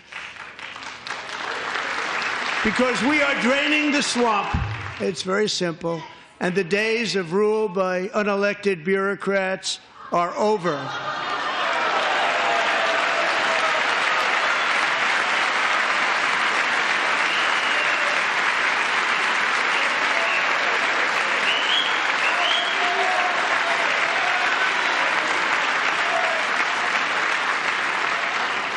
And the next phase of our plan to deliver the greatest economy in history is for this Congress to pass tax cuts for everybody. They're in there. They're waiting for you to vote. And I'm sure that the people on my right, I don't mean the Republican right, but my right here, I'm sure you're going to vote for those tax cuts, because otherwise I don't believe the people will ever vote you into office. So I'm doing you a big favor by telling you that. But I know this group is going to be voting for the tax.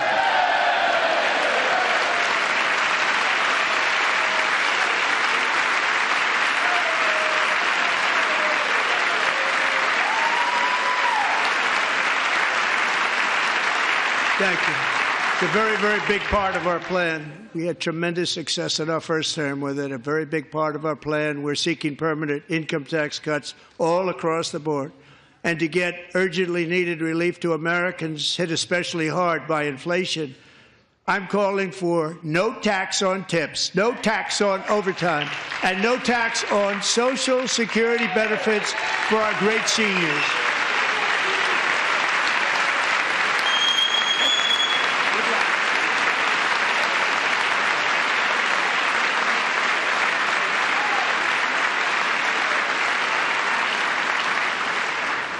And I also want to make interest payments on car loans tax deductible, but only if the car is made in America.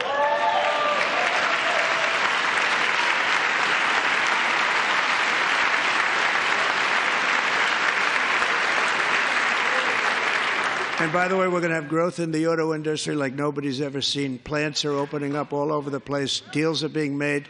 Never seen. That's a combination of the election win and tariffs. It's a beautiful word, isn't it? That, along with our other policies, will allow our auto industry to absolutely boom. It's going to boom. Spoke to the majors today, all three, the top people, and they're so excited. In fact, already numerous car companies have announced that they will be building massive automobile plants in America, with Honda just announcing a new plant in Indiana, one of the largest anywhere in the world.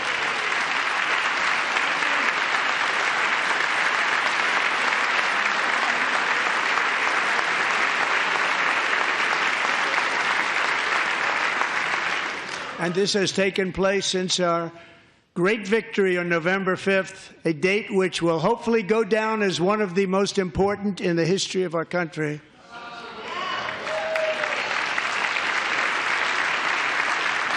In addition, as part of our tax cuts, we want to cut taxes on domestic production and all manufacturing. And just as we did before, we will provide 100% expensing. It will be retroactive to January 20th, 2025, and it was one of the main reasons why our tax cuts were so successful in our first term, giving us the most successful economy in the history of our country, first term. We had a great first term.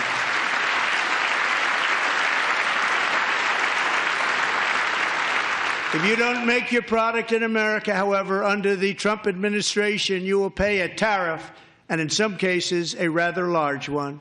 Other countries have used tariffs against us for decades, and now it's our turn to start using them against those other countries. On average, the European Union, China, Brazil, India, Mexico, and Canada, have you heard of them? And countless other nations charge us tremendously higher tariffs than we charge them. It's very unfair. India charges us auto tariffs higher than 100%. China's average tariff on our products is twice what we charge them. And South Korea's average tariff is 4 times higher. Think of that, 4 times higher. And we give so much help militarily and in so many other ways to South Korea. But that's what happens. This is happening by friend and foe. This system is not fair to the United States and never was. And so on April 2nd, I wanted to make it April 1st, but I didn't want to be accused of April Fool's Day. That's not just one day, which cost us a lot of money. But we're going to do it in April. I'm a very superstitious person.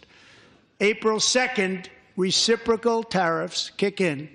And whatever they tariff us, other countries, we will tariff them. That's reciprocal, back and forth. Whatever they tax us, we will tax them. If they do non-monetary tariffs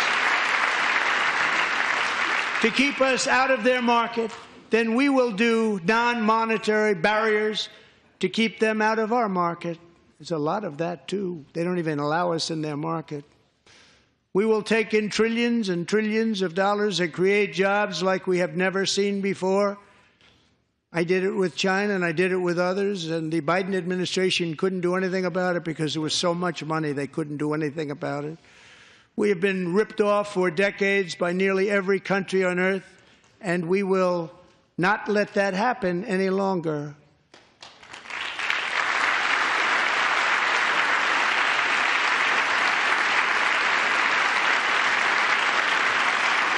Much has been said over the last 3 months about Mexico and Canada, but we have very large deficits with both of them. But even more importantly, they've allowed fentanyl to come into our country at levels never seen before, killing hundreds of thousands of our citizens and many very young, beautiful people, destroying families. Nobody's ever seen anything like it. They are, in effect, receiving subsidies of hundreds of billions of dollars. We pay subsidies to Canada and to Mexico of hundreds of billions of dollars, and the United States will not be doing that any longer. We're not going to do it any longer.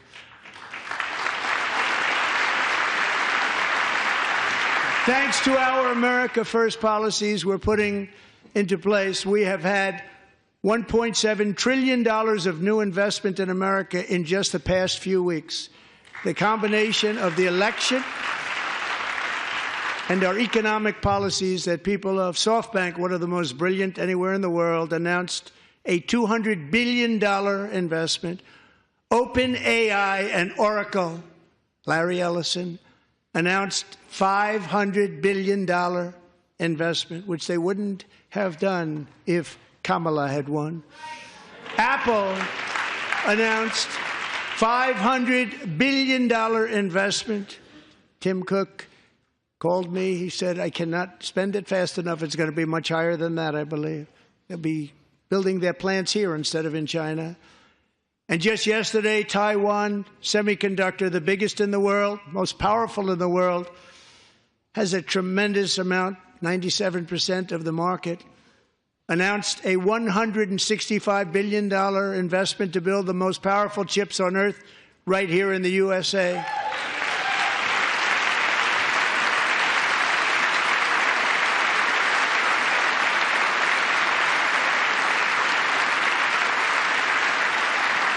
And we're not giving them any money. Your CHIPS Act is a horrible, horrible thing. We give hundreds of billions of dollars, and it doesn't mean a thing. They take our money and they don't spend it. All that meant to them, we're giving them no money. All that was important to them was they didn't want to pay the tariffs, so they came and they're building, and many other companies are coming. We don't have to give them money. We just want to protect our businesses and our people. And they will come because they won't have to pay tariffs if they build in America. So it's very amazing. You should get rid of the CHIP Act, and whatever's left over, Mr. Speaker, you should use it to reduce debt or any other reason you want to.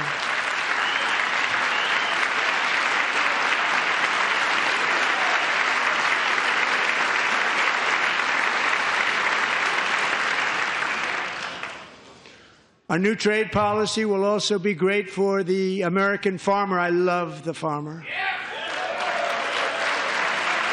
Who will now be selling into our home market, the USA, because nobody is going to be able to compete with you. Because there's goods that come in from other countries and companies, they're really in a bad position in so many different ways. They're uninspected. They may be very dirty and disgusting, and they come in and they pour in, and they hurt our American farmers. The tariffs will go on agricultural product coming into America, and our farmers, starting on April 2nd, it may be a little bit of an adjustment period. We had that before when I made the deal with China, $50 billion of purchases, and I said, just bear with me, and they did. They did. Probably have to bear with me again, and this will be even better. That was great. The problem with it was that Biden didn't enforce it. He didn't enforce it. $50 billion of purchases, and we were doing great, but Biden did not enforce it, and it hurt our farmers. But our farmers are going to have a field day right now. So to our farmers, have a lot of fun. I love you too. I love you too. It's all going to happen.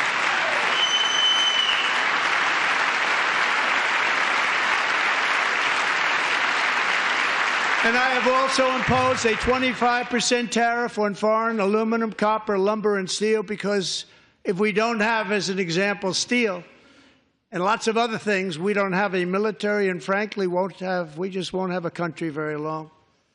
Here today is a proud American steelworker, fantastic person from Decatur, Alabama, Jeff Denard.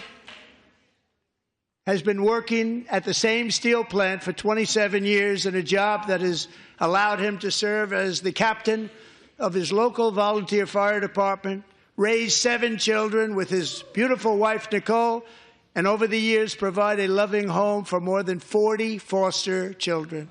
So great, Jeff.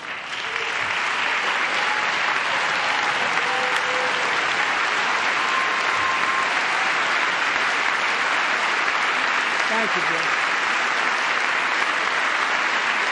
Thank you, Jeff.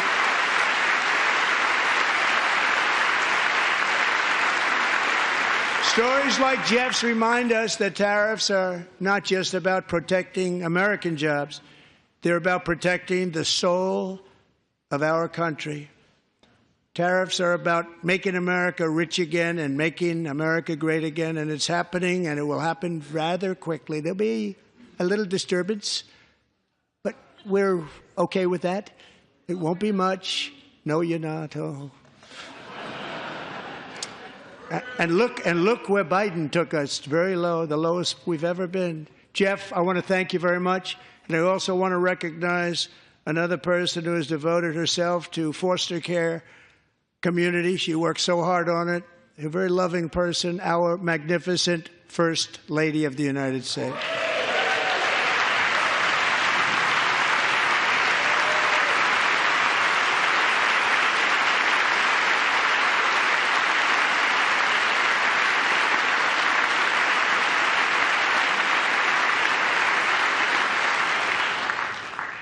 Melania's work has yielded incredible results, helping prepare our nation's future leaders as they enter the workforce. Our First Lady is joined by two impressive young women, very impressive. Haley Ferguson, who benefited from the First Lady's Fostering the Future initiative and is poised to complete her education and become a teacher, and Elliston Berry, who became a victim of an illicit deepfake image produced by a peer. With Elliston's help, the Senate just passed the Take It Down Act, and this is so important. Thank you very much, John. John Thune, thank you. Stand up, John. Thank you, John.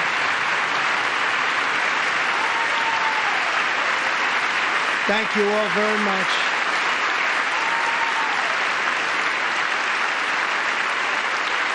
Thank you. And thank you to John Thune and the Senate. Great job. To criminalize the publication of such images online is a terrible, terrible thing.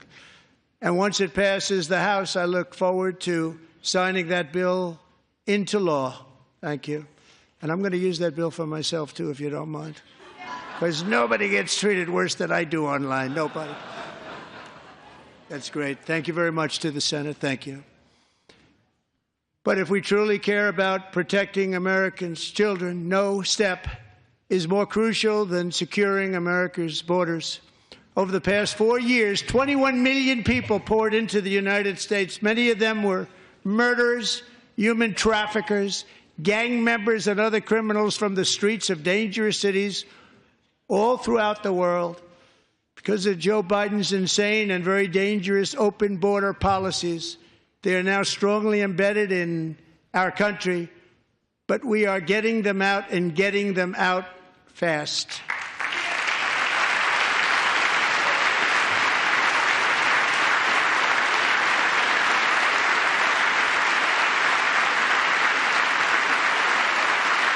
And I want to thank Tom Homan and Christy. I want to thank you and Paul of Border Patrol. I want to thank you. What a job they've all done. Everybody, Border Patrol, ICE, law enforcement in general is incredible. We have to take care of our law enforcement. Have to.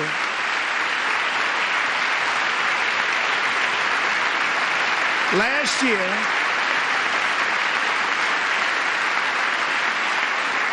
a brilliant 22-year-old nursing student named Laken Riley, the best in her class, admired by everybody, went out for a jog on the campus of the University of Georgia.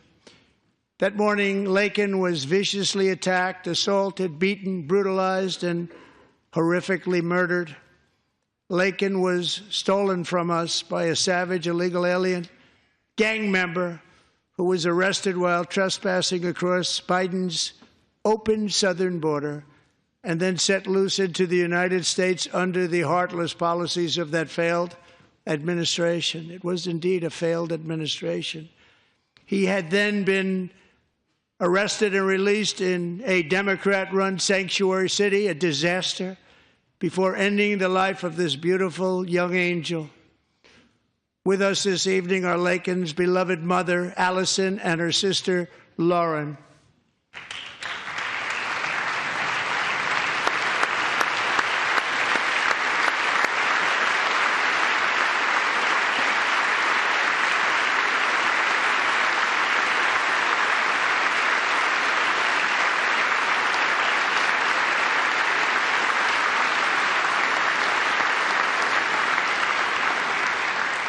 Last year, I told Laken's grieving parents that we would ensure their daughter would not have died in vain. That's why the very first bill I signed into law as your 47th president mandates the detention of all dangerous criminal aliens who threaten public safety. It's a very strong, powerful act.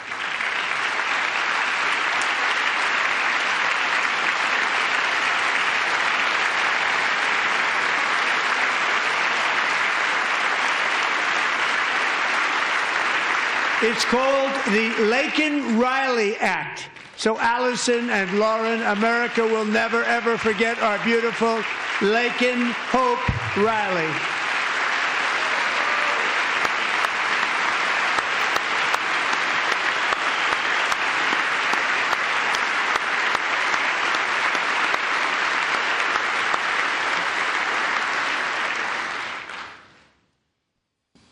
Thank you very much.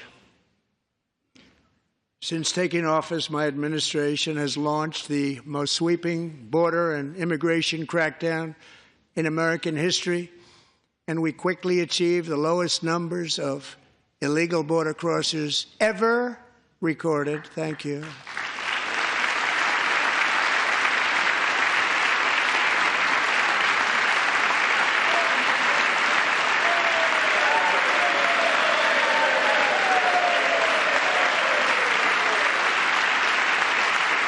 The media and our friends in the Democrat Party kept saying we needed new legislation. We must have legislation to secure the border. But it turned out that all we really needed was a new president.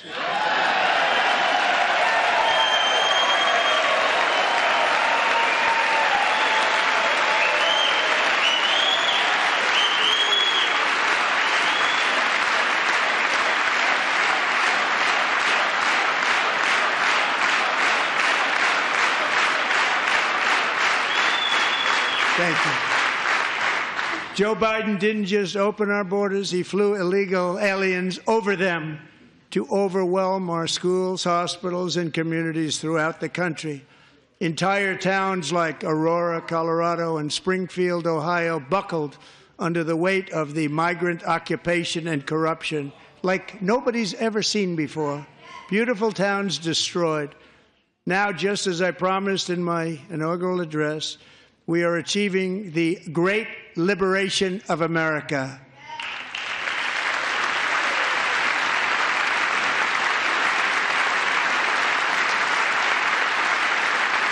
But there still is much work to be done. Here tonight is a woman I have gotten to know, Alexis Nungari from Houston. Wonderful woman. Last June, Alexis's 12-year-old daughter, her precious Jocelyn, walked to a nearby convenience store. She was kidnapped, tied up, assaulted for 2 hours under a bridge, and horrifically murdered. Arrested and charged with this heinous crime are 2 illegal alien monsters from Venezuela, released into America by the last administration through their ridiculous open border. The death of this beautiful 12-year-old girl and the agony of her mother and family touched our entire nation greatly. Alexis, I promised that we would always remember your daughter, your magnificent daughter, and earlier tonight I signed an order keeping my word to you. One thing I have learned about Jocelyn is that she loved animals so much. She loved nature. Across Galveston Bay, from where Jocelyn lived in Houston, you will find a magnificent national wildlife refuge, a pristine, peaceful, 34,000-acre sanctuary for all of God's creatures on the edge of the Gulf of America. Alexis, moments ago, I formally renamed that refuge in loving memory of your beautiful daughter, Jocelyn. So, Mr. Vice President, if you would, may I have the order?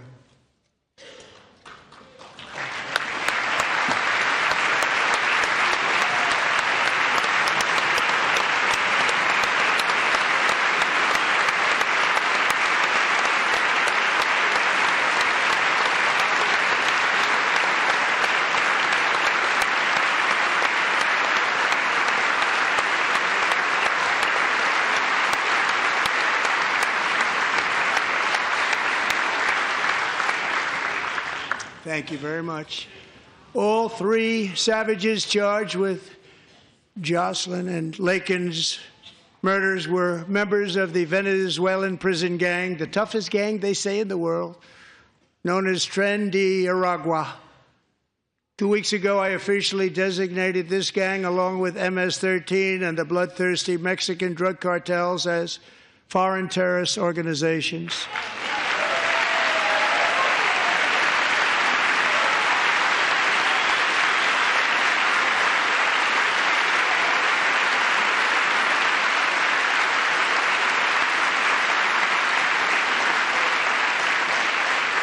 They are now officially in the same category as ISIS, and that's not good for them. Countless thousands of these terrorists were welcomed into the U.S. by the Biden administration. But now every last one will be rounded up and forcibly removed from our country, or, if they're too dangerous, put in jails, standing trial in this country, because we don't want them to come back ever. With us this evening is a warrior on the front lines of that battle, Border Patrol Agent Roberto Ortiz. Great guy.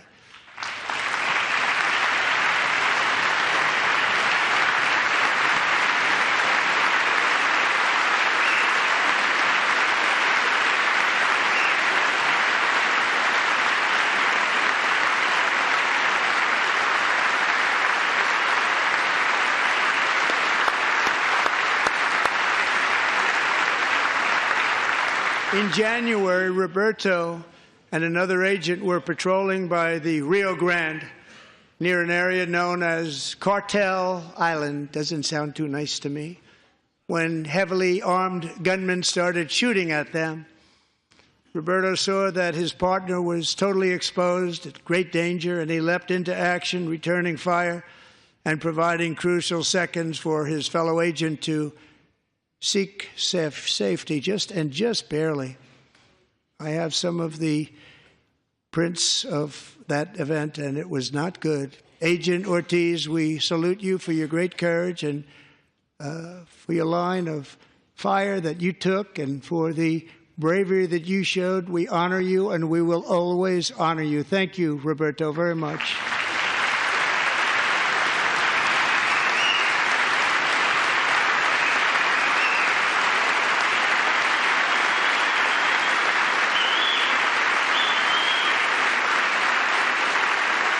Thank you, Roberto. And I actually got to know him on my many calls to the border. He's a great gentleman.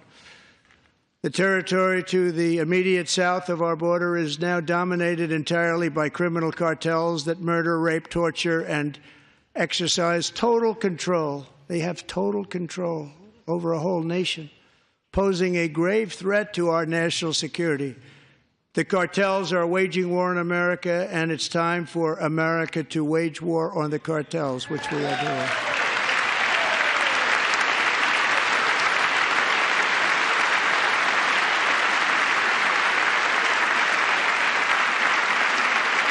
Five nights ago, Mexican authorities, because of our tariff policies being imposed on them, think of this, handed over to us 29 of the biggest cartel leaders in their country. That has never happened before. They want to make us happy.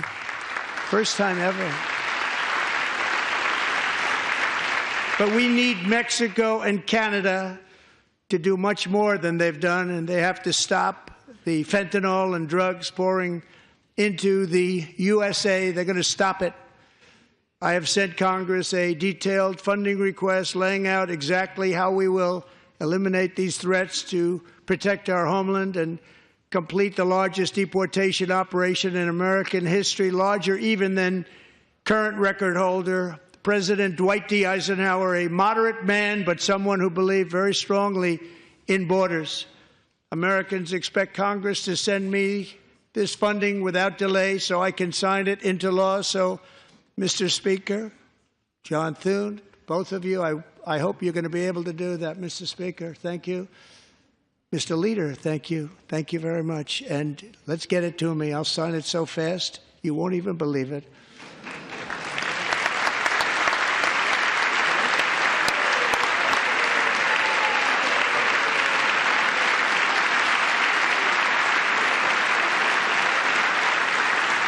And as we reclaim our sovereignty, we must also bring back law and order to our cities and towns.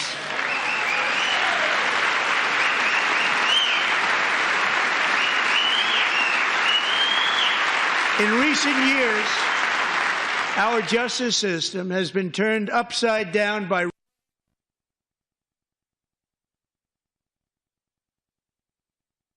jurisdictions virtually lunatics.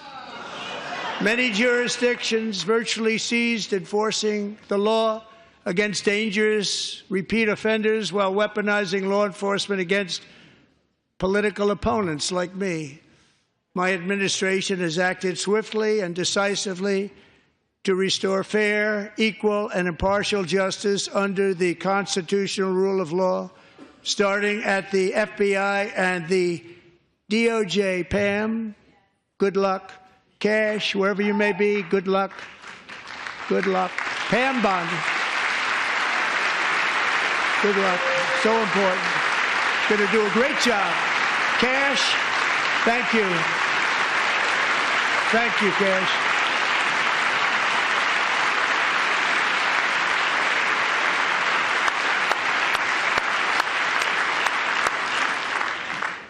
They've already started very strong. They're going to do a fantastic job. You're going to be very proud of them. We're also once again giving our police officers the support, protection, and respect they so dearly deserve. They have to get it. They have such a hard, dangerous job, but we're going to make it less dangerous. The problem is the bad guys don't respect the law, but they're starting to respect it, and they soon will respect it. This also includes our great fire departments throughout the country. Our firemen and women are unbelievable people, and we'll never forget them. And besides that, they voted for me in record numbers, so I have no choice.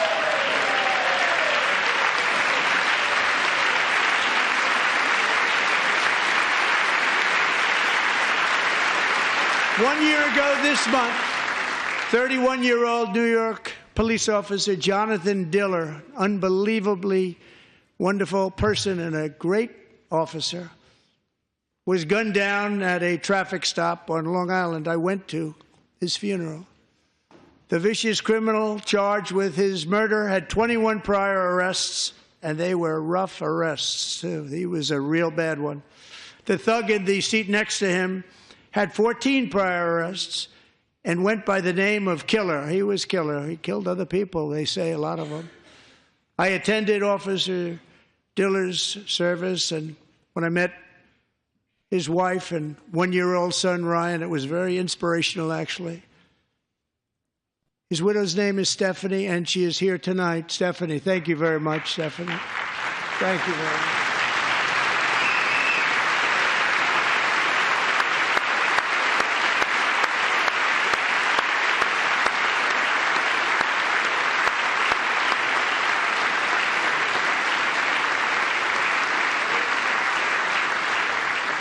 Stephanie, we're going to make sure that Ryan knows his dad was a true hero, New York's finest, and we're going to get these cold-blooded killers and repeat offenders off our streets, and we're going to do it fast. Got to stop it. They get out with 28 arrests. They push people into subway trains. They hit people over the head, back of the head with baseball bats. We got to get them out of here. I've already signed an executive order requiring a mandatory death penalty for anyone who murders a police officer, and tonight I'm asking Congress to pass that policy into permanent law.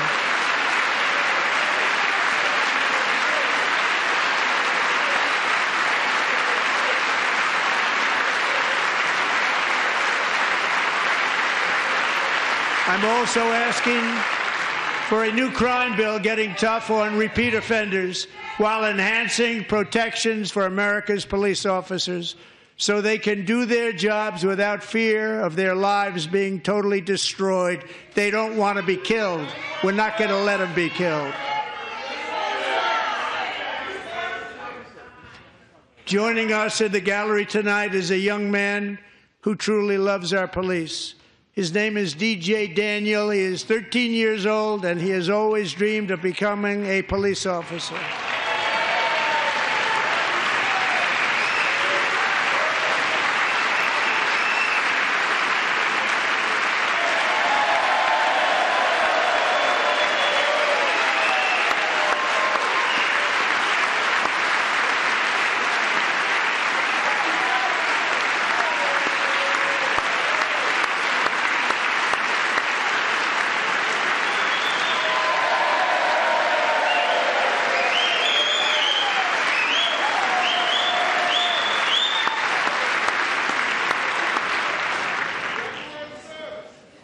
But in 2018, DJ was diagnosed with brain cancer.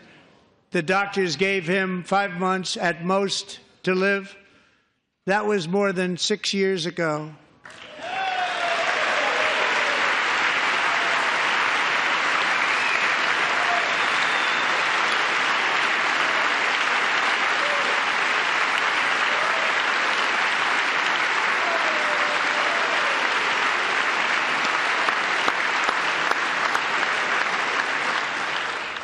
Since that time, DJ and his dad have been on a quest to make his dream come true, and DJ has been sworn in as an honorary law enforcement officer, actually a number of times. The police love him, the police departments love him.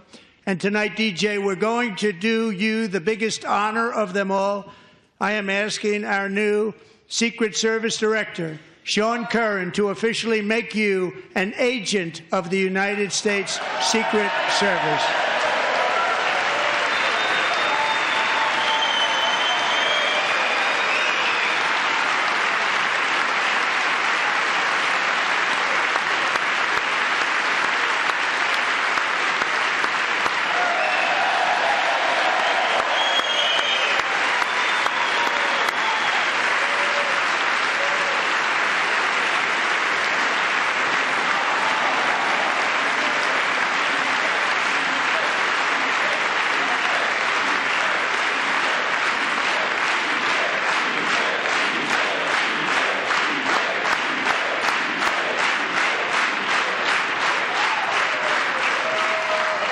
Thank you, DJ. DJ's doctors believe his cancer likely came from a chemical he was exposed to when he was younger. Since 1975, rates of child cancer have increased by more than 40%. Reversing this trend is one of the top priorities for our new presidential commission to make America healthy again, chaired by our new Secretary of Health and Human Services, Robert F. Kennedy, Jr.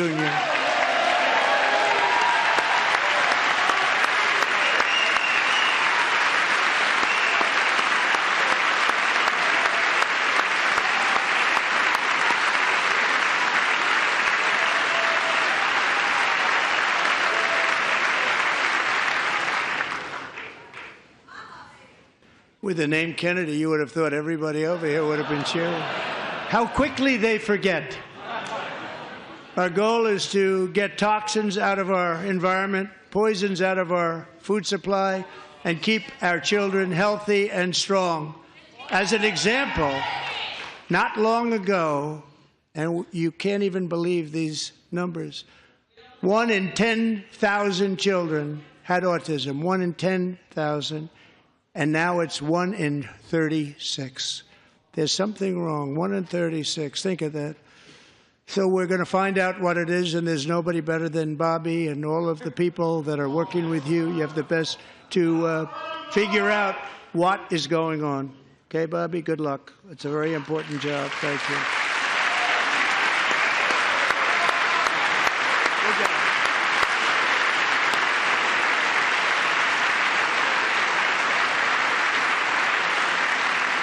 Thank you.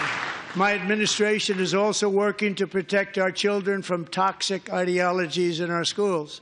A few years ago, January, Littlejohn and her husband discovered that their daughter's school had secretly socially transitioned their 13-year-old little girl. Teachers and administrators conspired to deceive January and her husband while encouraging her daughter to use a new name and pronouns. They, them pronoun, actually, all without telling January, who is here tonight and is now a courageous advocate against this form of child abuse. January, thank you. Thank you. Thank you very much.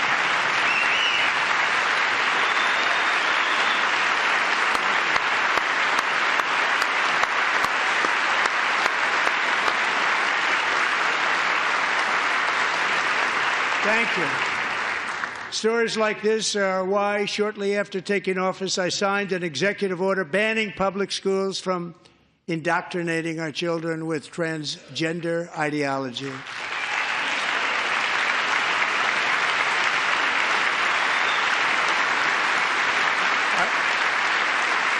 I also signed an order to cut off all taxpayer funding to any institution that engages in the sexual mutilation of our youth.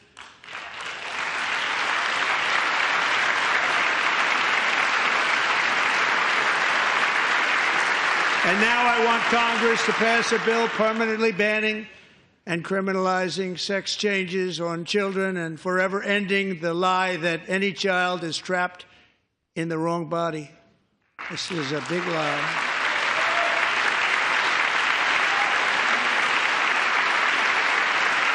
And our message to every child in America is that you are perfect exactly the way God made you.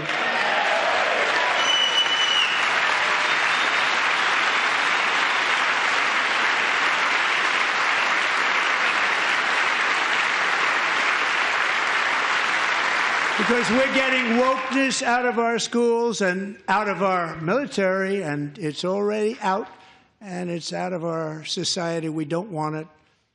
Wokeness is trouble. Wokeness is bad. It's gone. It's gone. And we feel so much better for it, don't we?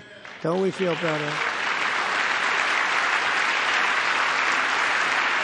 Our service members won't be activists and ideologues. They will be fighters and warriors. They will fight for our country. And Pete, congratulations. Secretary of Defense, congratulations.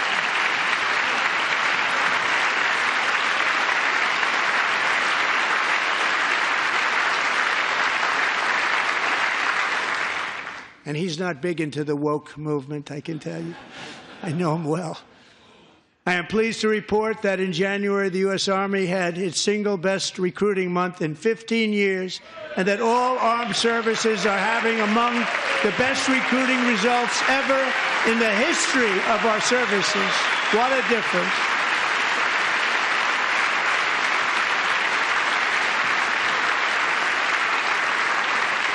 And you know, it was just a few months ago where the results were exactly the opposite. We couldn't recruit anywhere. We couldn't recruit. Now we're having the best results just about that we've ever had. What a tremendous turnaround. It's really a beautiful thing to see.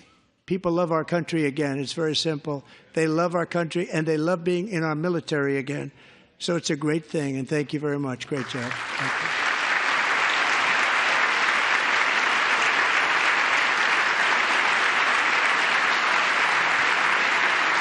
We're joined tonight by a young man, Jason Hartley, who knows the weight of that call of duty. Jason's father, grandfather, and great-grandfather all wore the uniform. Jason tragically lost his dad, who was also a Los Angeles County Sheriff's deputy when he was just a boy, and now he wants to carry on the family legacy of service. Jason is a senior in high school, a 6-letter varsity athlete, a really good athlete, they say, a brilliant student with a 4.46, that's good, GPA. And his greatest dream is to attend the U.S. Military Academy at West Point.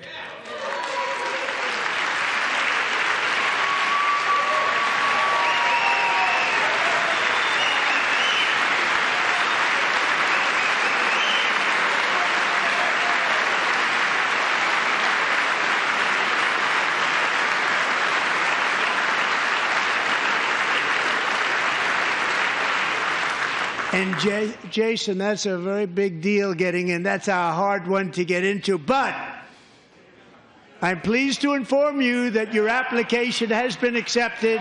You will soon be joining the Corps of Cadets.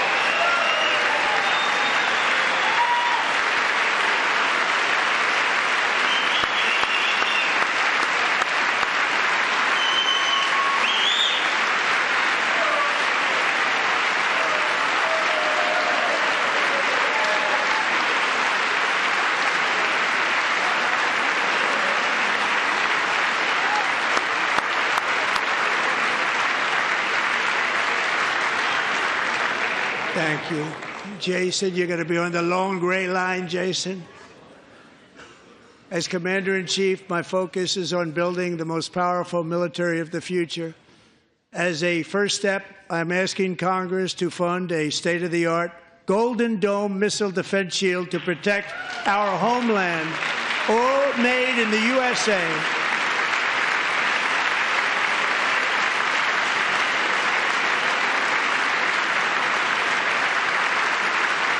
And Ronald Reagan wanted to do it long ago, but the technology just wasn't there, not even close. But now we have the technology. It's incredible, actually. And other places, they have it. Israel has it. Other places have it. And the United States should have it too, right, Tim, right? They should have it too. So I want to thank you. But it's a very, very important. This is a very dangerous world. We should have it. We want to be protected, and we're going to protect our citizens like never before. To boost our defense industrial base, we are also going to resurrect the American shipbuilding industry, including commercial shipbuilding and military shipbuilding.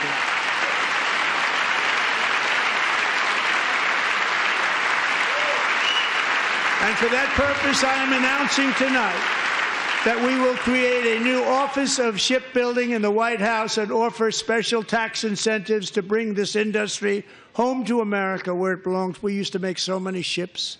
We don't make them anymore very much, but we're going to make them very fast, very soon. It will have a huge impact. To further enhance our national security, my administration will be reclaiming the Panama Canal, and we've already started doing it.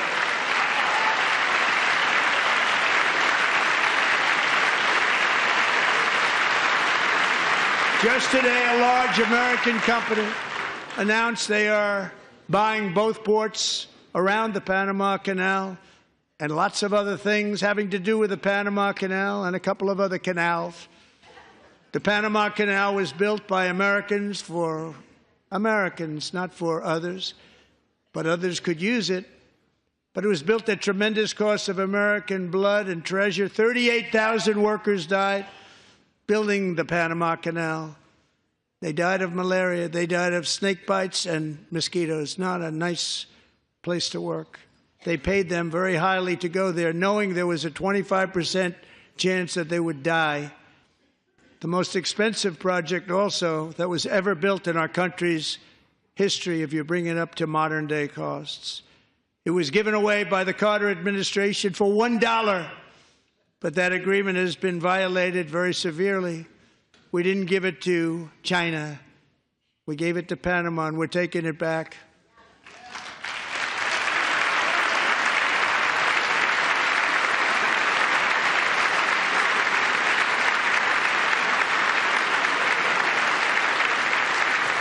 And we have Marco Rubio in charge. Good luck, Marco. Now, we know who to blame if anything goes wrong. Marco's been amazing, and he's going to do a great job. Think of it. He got 100 votes. You know, he was approved with actually 99, but the 100th was this gentleman, and I feel very certain. So let's assume he got 100 votes. And I'm either very, very happy about that or I'm very concerned about it. But he's already proven. I mean, he's a great gentleman. He's respected by everybody, and we appreciate you voting for Marco. He's going to do a fantastic job. Thank you. Thank you. He's doing a great job. Great job. And I also have a message tonight for the incredible people of Greenland. We strongly support your right to determine your own future. And if you choose, we welcome you into the United States of America. We need Greenland for national security and even international security, and we're working with everybody involved to try and get it. But we need it really for international world security, and I think we're going to get it. One way or the other, we're going to get it. We will keep you safe. We will make you rich, and together we will take Greenland to heights like you have never thought possible before. It's a very small population, but very, very large piece of land and very, very important for military security. America is once again standing strong against the forces of radical Islamic terrorism. 3.5 years ago, ISIS terrorists killed 13 American service members and countless others in the Abbey Gate bombing during the disastrous and incompetent withdrawal from Afghanistan. Not that they were withdrawing, it was the way they withdrew. Perhaps the most embarrassing moment in the history of our country. Tonight I am pleased to announce that we have just apprehended the top terrorist responsible for that atrocity, and he is right now on his way here to face the swift sword of American justice.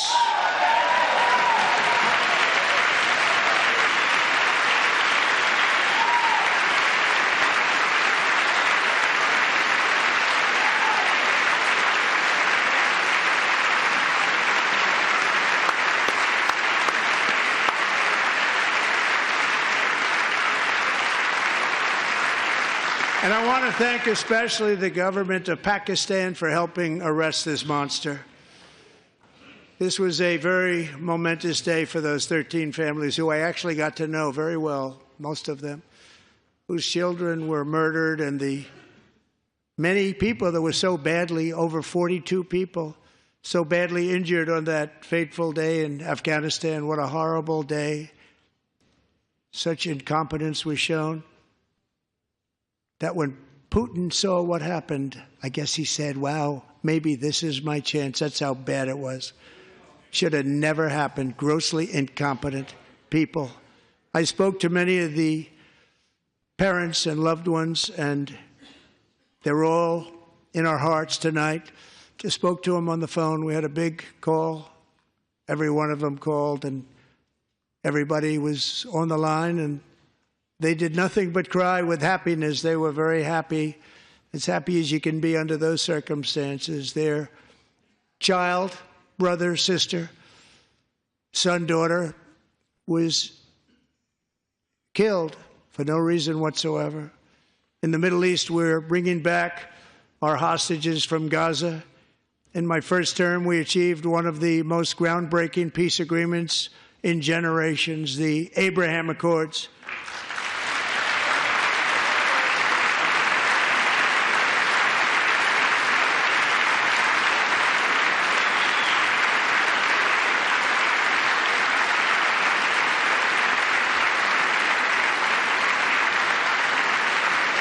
And now we're going to build on that foundation to create a more peaceful and prosperous future for the entire region. A lot of things are happening in the Middle East. People have been talking about that so much lately with everything going on with Ukraine and Russia.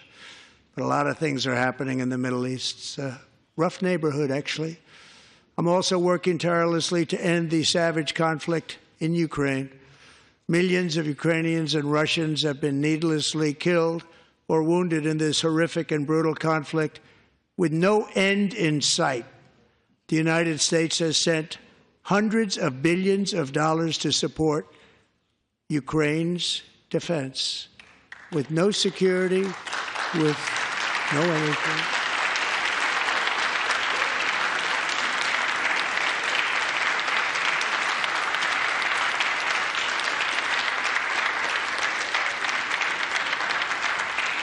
Do you want to keep it going for another 5 years? Yeah, you would say Pocahontas says yes.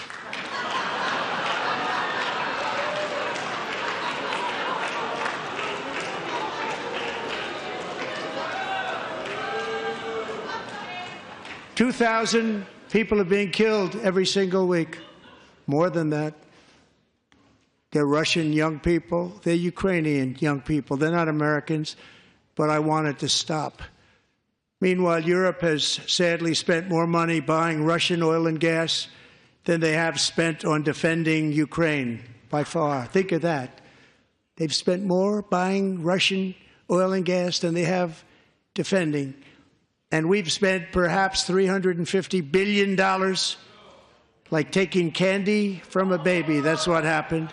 And they've spent $100 billion. What a difference that is. And we have an ocean separating us, and they don't. But we're getting along very well with them, and lots of good things are happening.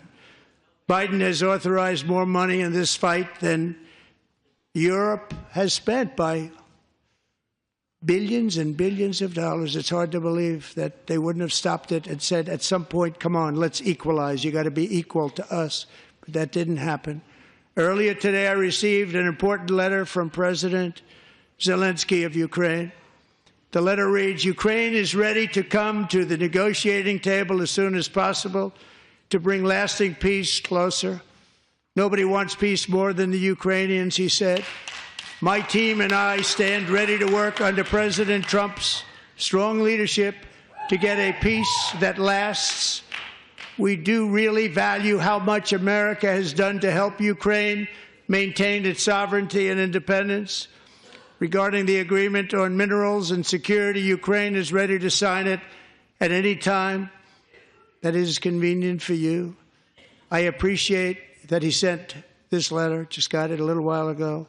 Simultaneously, we've had serious discussions with Russia and have received strong signals that they are ready for peace. Wouldn't that be beautiful? Wouldn't that be beautiful?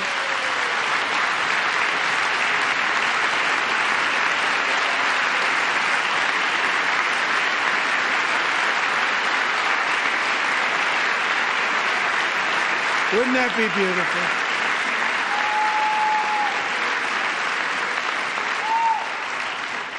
It's time to stop this madness. It's time to halt the killing. It's time to end this senseless war. If you want to end wars, you have to talk to both sides.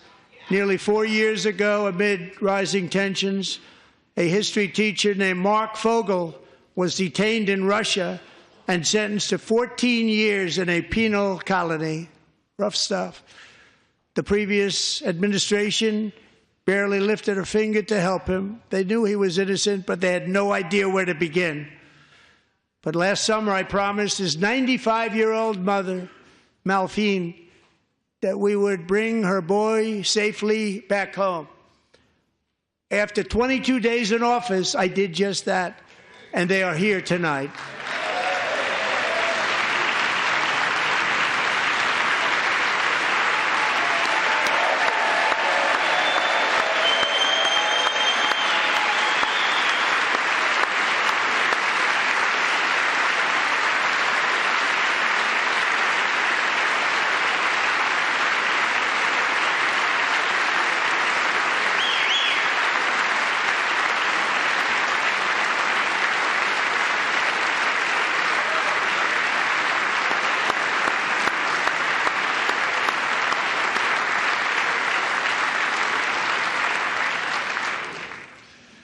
To Mark and his great mom, we are delighted to have you safe and sound and with us.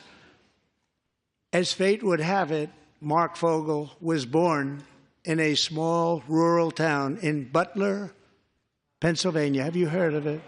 Where his mother has lived for the past 78 years.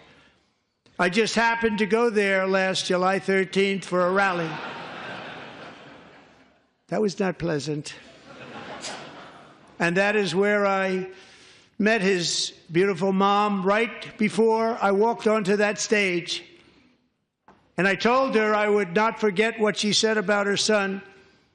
And I never did I? Never forgot. Less than 10 minutes later, at that same rally, gunfire rang out, and a sick and deranged assassin unloaded 8 bullets from his sniper's perch into a crowd of many thousands of people. My life was saved by a fraction of an inch, but some were not so lucky. Corey Comparator was a firefighter, a veteran, a Christian, a husband, a devoted father, and above all, a protector. When the sound of gunshots pierced the air, it was a horrible sound. Corey knew instantly what it was and what to do. He threw himself on top of his wife and daughters and shielded them from the bullets with his own body. Corey was hit really hard. You know the story from there. He sacrificed his life to save theirs. 2 others, very fine people, were also seriously hit. But thankfully, with the help of 2 great country doctors, we thought they were gone and they were saved. So those doctors had great talent. We're joined by Corey's wife, Helen, who was his high school sweetheart, and their two beloved daughters, Allison and Kaylee. Thank you.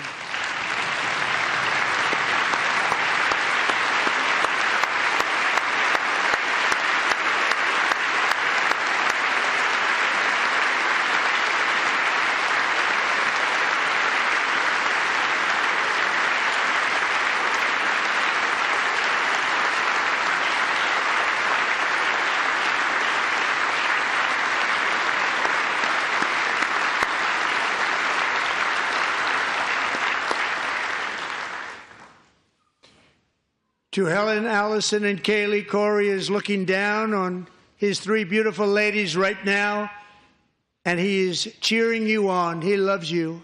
He is cheering you on. Corey was taken from us much too soon, but his destiny was to leave us all with a shining example of the selfless devotion of a true American patriot. It was love like Corey's that built our country, and it's love like Corey's that is going to make our country more majestic than ever before. I believe that my life was saved that day in Butler for a very good reason. I was saved by God to make America great again. I believe that. Thank you.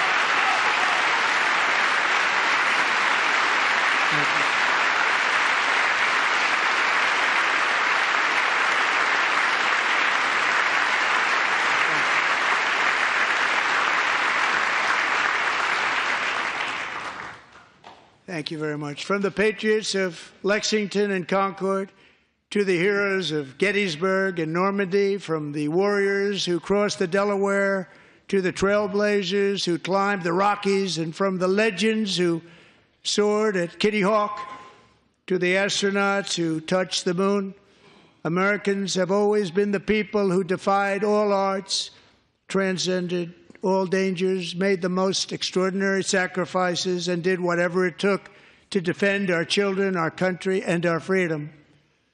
And as we have seen in this chamber tonight, that same strength, faith, love, and spirit is still alive and thriving in the hearts of the American people.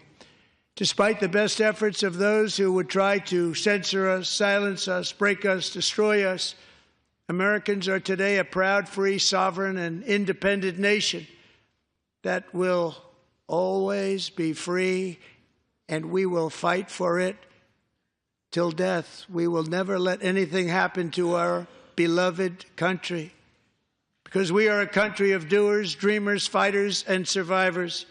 Our ancestors crossed a vast ocean, strode into the unknown wilderness, and carved their fortunes from the rock and soil of a perilous and very dangerous frontier. They chased our destiny across a boundless continent. They built the railroads, laid the highways, and graced the world with American marvels like the Empire State Building, the mighty Hoover Dam, and the towering Golden Gate Bridge.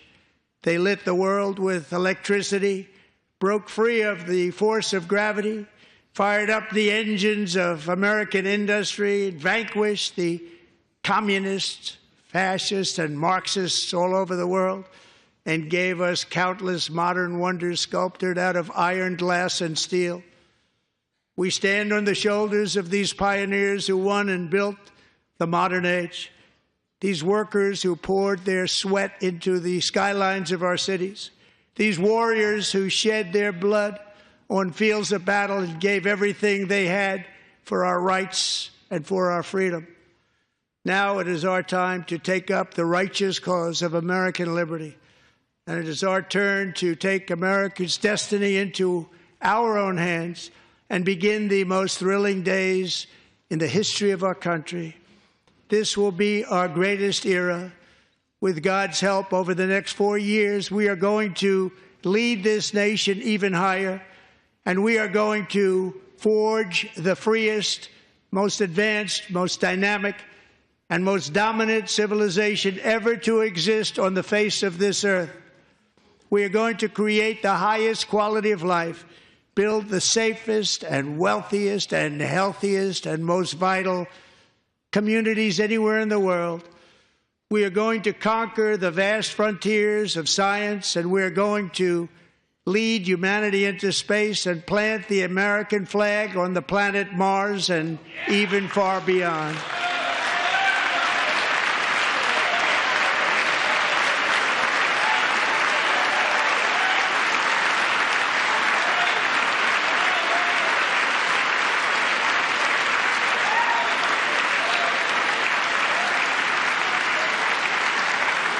And through it all, we are going to rediscover the unstoppable power of the American spirit. And we are going to renew unlimited promise of the American dream. Every single day, we will stand up and we will fight, fight, fight for the country our citizens believe in and for the country our people deserve.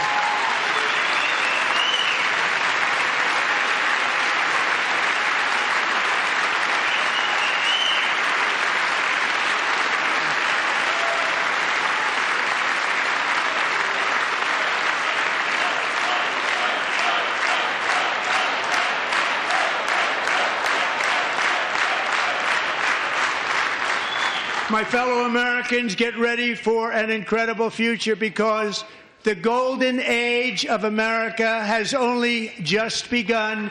It will be like nothing that has ever been seen before. Thank you, God bless you, and God bless America.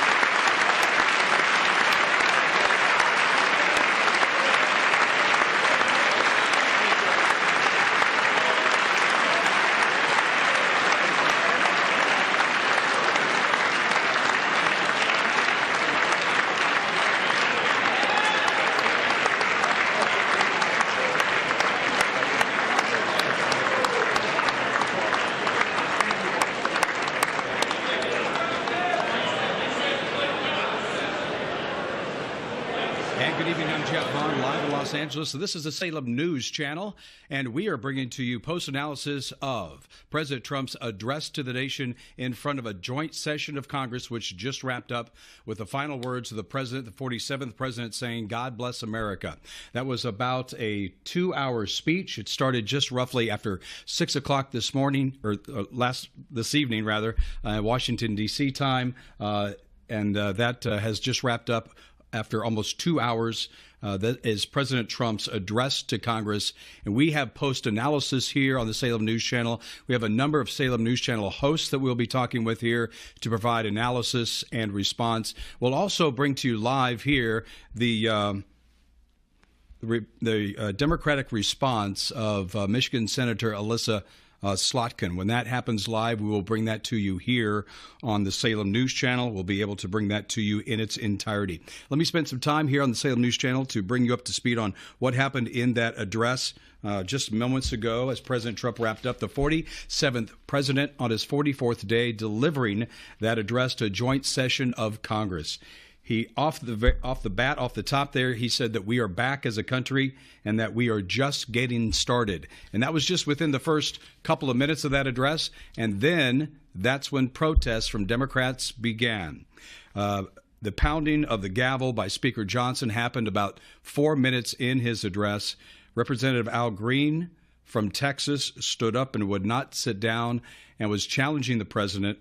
The speaker put on notice order in the chamber and had that representative removed. The president went on to say, "Nothing that I can do can ever make them support me," saying that to the Democrats. He said it's sad and it shouldn't be that way.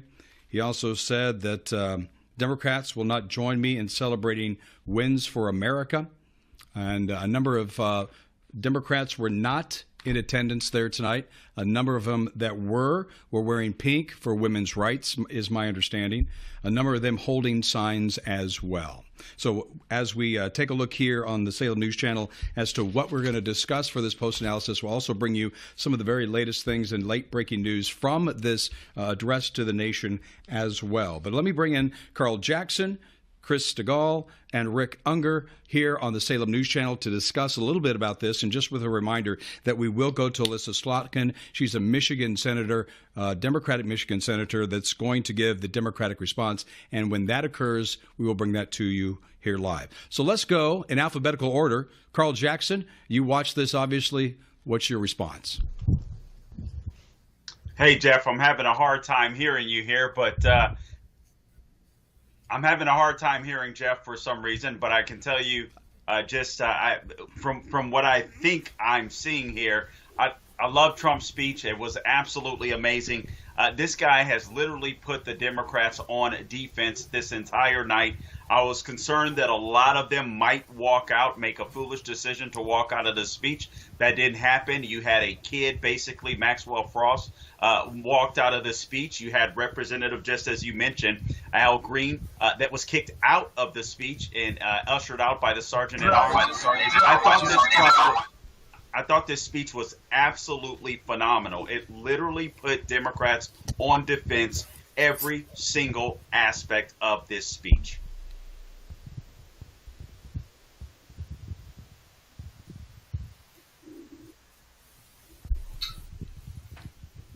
Okay, Carl, I can't hear you. I'm sorry. I have a lot of extraneous noise that is occurring from the floor in Washington, D.C. So let's see if we can go to Chris Stigall and maybe have that connection a little bit better. Chris, can you hear me? Yeah, I can hear you just a bit better, Jeff. And now I'm getting a little reverb, so we'll try this and just let you know. Okay, that, Chris, sorry, can't hear you. Let's go to Rick Unger. Rick, are you there? Can you tell us a little bit about your reaction? You lean a little bit to the left, is my understanding. What did you think about the address tonight and the Democrats' basic response to it and protests of it? Well, you know, I think the Democrats got off to a bad start. The way they were behaving in the first couple of minutes, I too, by the way, am having the same audio problems, but the way they behaved in the first couple of minutes, I thought was detrimental to the Democrats. So I thought that was unfortunate. As to the speech itself, you know, I have to say I'm going to cite the same problem I have, whether it be a Democrat who's doing the speaking or a Republican. I think we're going to have to work out some technical problems here. I can't hear any of the guests, so if we can just bring it back to me, let me go through some of the things that I heard. If we have mix minus that can be brought down just a little bit, that'd be great. I'll just go ahead until we get those guests online with us here, and I'll wait for that. And in the meantime, let me tell you a little bit more about the speech that occurred. The president had said, actually, we'll go to a bumper. We'll be right back here on the Salem News Channel. Crap.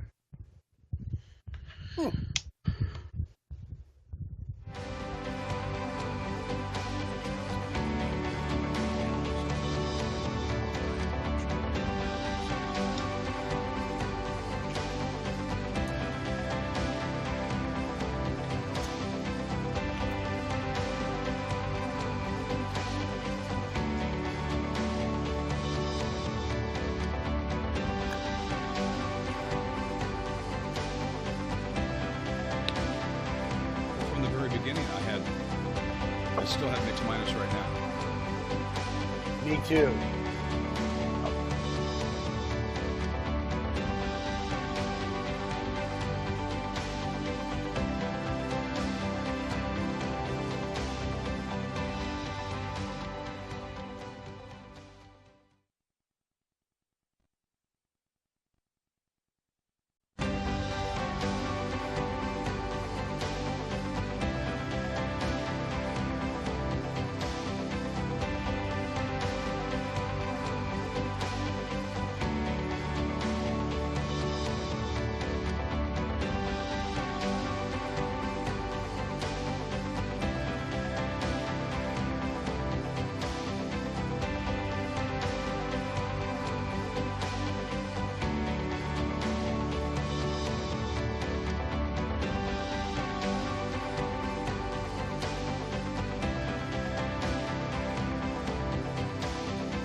It Certainly only more stands to hair. reason I we like bring the him beard, back. Chris. I like the beard. Yeah, you too. Great look. Jeff, I welcome you back to the show. It's all yours, my man. Please take it away. You've been waiting patiently and watching along, right along with us. Well, it's been great being a part of this with Carl and Chris and Rick. I appreciate it. And I just want to maybe kind of follow up on the question that was asked to Carl related to some of the best moments that you thought occurred in this address. And, of course, I want to continue to bring this discussion here on Salem News Channel with Carl and Chris and Rick. But just to answer your question that you, I think, posed to Carl, Chris, the thing that struck me in this address was, and I want to go back to when the election occurred, and one of the reasons why Trump won more votes this time around than he did before was because younger people voted for him. And I happened to speak to a younger woman who was a voter, and I asked her why she voted for Trump, because she had said that she did. And the reason why she said she voted for Trump was because he was having fun. She said she saw him in a garbage truck. She saw him handing out fries at a drive-thru at McDonald's, and it looked like he was having fun. So one of the things that struck me about tonight's speech was Trump was having fun. You might say he took a little too many victory laps, but you can't deny that this is somebody who is totally and wholly engaged. He is somebody who is having fun up there, and he is enjoying where he is and what he's doing for the American people. So that was my biggest takeaway tonight was if there was any one thing, I don't know. To me, it just seemed that this was somebody that was having a lot of fun in doing something good for the American people. You know, Jeff, if I could add to that, and I would posit this question to our pal Rick, too, who I know is not necessarily a Trump cheerleader by any means, but I would just ask, the fact that Trump did not seem petulant or vitriolic or angry, I would argue he has a lot of reason to be, but, you know, did he take some shots and have some fun? Yes, but it always seemed relatively light. I didn't think him to be vicious. In fact, I thought even at times when Democrats were really giving him the business, he seemed to kind of take it in stride and sort of have fun with them. Was that your impression of it, Rick? Yeah, I think that's completely fair. I think that is right. And I'll go you one better. How do you like that? Okay. Do you remember at the end of the president's first term, there was a lot of concern, certainly among people like me. He was slurring his words. He was mixing up words. There were a lot of questions like, what's going on inside his head? Well, I got to tell you, there was not a hint of anything like that in what was a very long speech tonight. So I'm a little bit surprised that nobody is calling that out, that the concerns that so many of us had about his abilities were obviously for nothing. He's fine. Yeah. Why are you laughing? I just want you, Rick, to answer. Joe Biden? Yeah, I just want you, Rick, to answer what you think people out there looking at this address and trying to decide who they would want to support. If you're somebody oh, you can't. Rick, I think you can hear me. If you are somebody, I can hear you. Yeah, if you are somebody who's on the fence tonight and you are tuning in, and this was a moment to be impressed with one over the other. Obviously, Trump has the bully pulpit tonight. He talks what he wants to talk about. But did this speech help the Democrats at all, in your opinion? You know, we spoke about this a little bit before the speech. I really think that there aren't very many people on the fence. If you are a supporter of President Trump, you came out of that speech tonight feeling very, very good about your decision to vote for him. If you are opposed to President Trump, I don't think it's going to make you feel any better. So, you know, when we see if there's going to be that bump that we all look for, I don't think there's going to be a bump. But I also don't think that there's going to be any dings going on. He's not going to lose any ground because people are already set. Well, I want to bring Chris in here because, Chris, I think that there was an opportunity there. I somewhat disagree with Rick. Maybe there's not going to be a bump, but I think there was an opportunity, if you were tuning in, to change minds with this address. What do you think? Rick kind of conceded this when we were talking about the post-analysis here with the Democrats. I've never seen such a bunch of sourpusses. These guys were not only not having fun, they were outright angry. I mean, when you have, what's his name, the guy with the cane standing up and shouting and shaking his cane to the extent that he has to be removed by Al Green, thank you. And not the great singer. Yeah, no. When I don't know that we've ever seen that, actually. When you talk about breaking with norms, it may be historic. I certainly don't remember ever seeing a sergeant of arms remove a sitting member of Congress during a speech like this. That was pretty extraordinary. And so the signs, that outburst, then them storming out of the chamber before the president even left the podium, not a good look tonight for Democrats. Yeah, I agree with that. I really do. I don't think the Democrats did themselves any favors at all tonight. Well, I'm here in Los Angeles, and this is, by the way, Salem News Channel as we continue to dive into Trump's address to the joint session of Congress that ended after 2 hours, just a few minutes ago. And, of course, fellas, this is Los Angeles, a lot of liberal minds out here, and I was able to pry and to find out what some of my liberal colleagues and some liberal friends of mine thought about it. And one said that I belong to an historically great party in the Democrats, but tonight they were childish, petty, and this was beneath the party. And a number of people had said, I stood in my home for Lincoln Riley's mother and for the 13-year-old boy that was given that Secret Service badge, being an honorary Secret Service member and has brain cancer. And I stood in my living room for the firefighter who's fostered numerous kids, and I didn't see one Democrat do the same. There may have been a couple. I was actually looking for it too, and I would have to agree. If there were any, there certainly weren't very many. That says to me either you're not paying attention or you're a political moron, because of course you stand in those circumstances. Those people deserve to have every one of us fully supporting them. So yeah, it was not, I'll say it again, I mean, I'm going to lose my union card.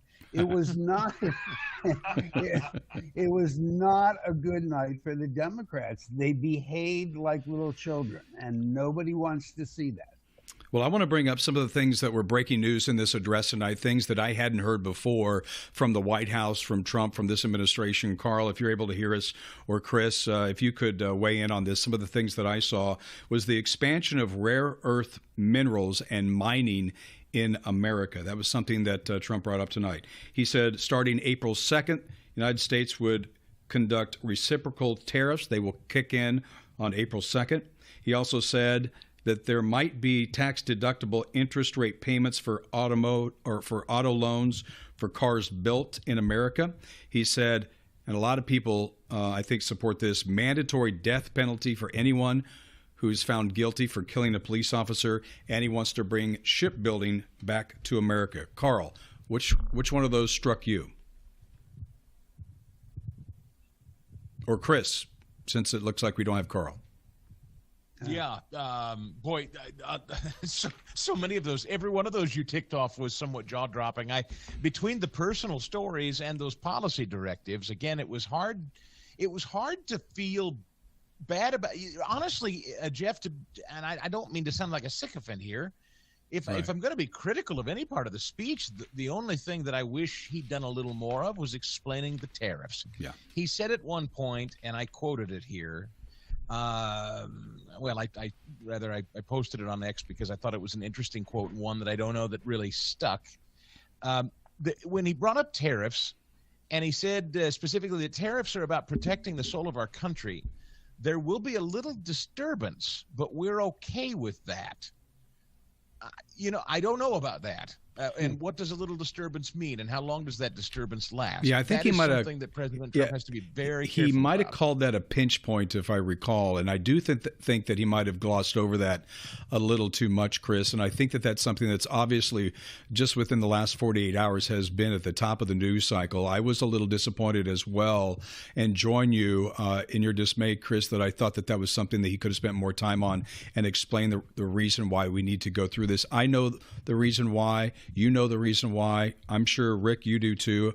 But I just don't know if the American people are going to have the patience for the tariffs. Well, there's a reason that he glossed over it, and you're right. And you'll see that disturbance when you walk into a Walmart in 30 or 60 days.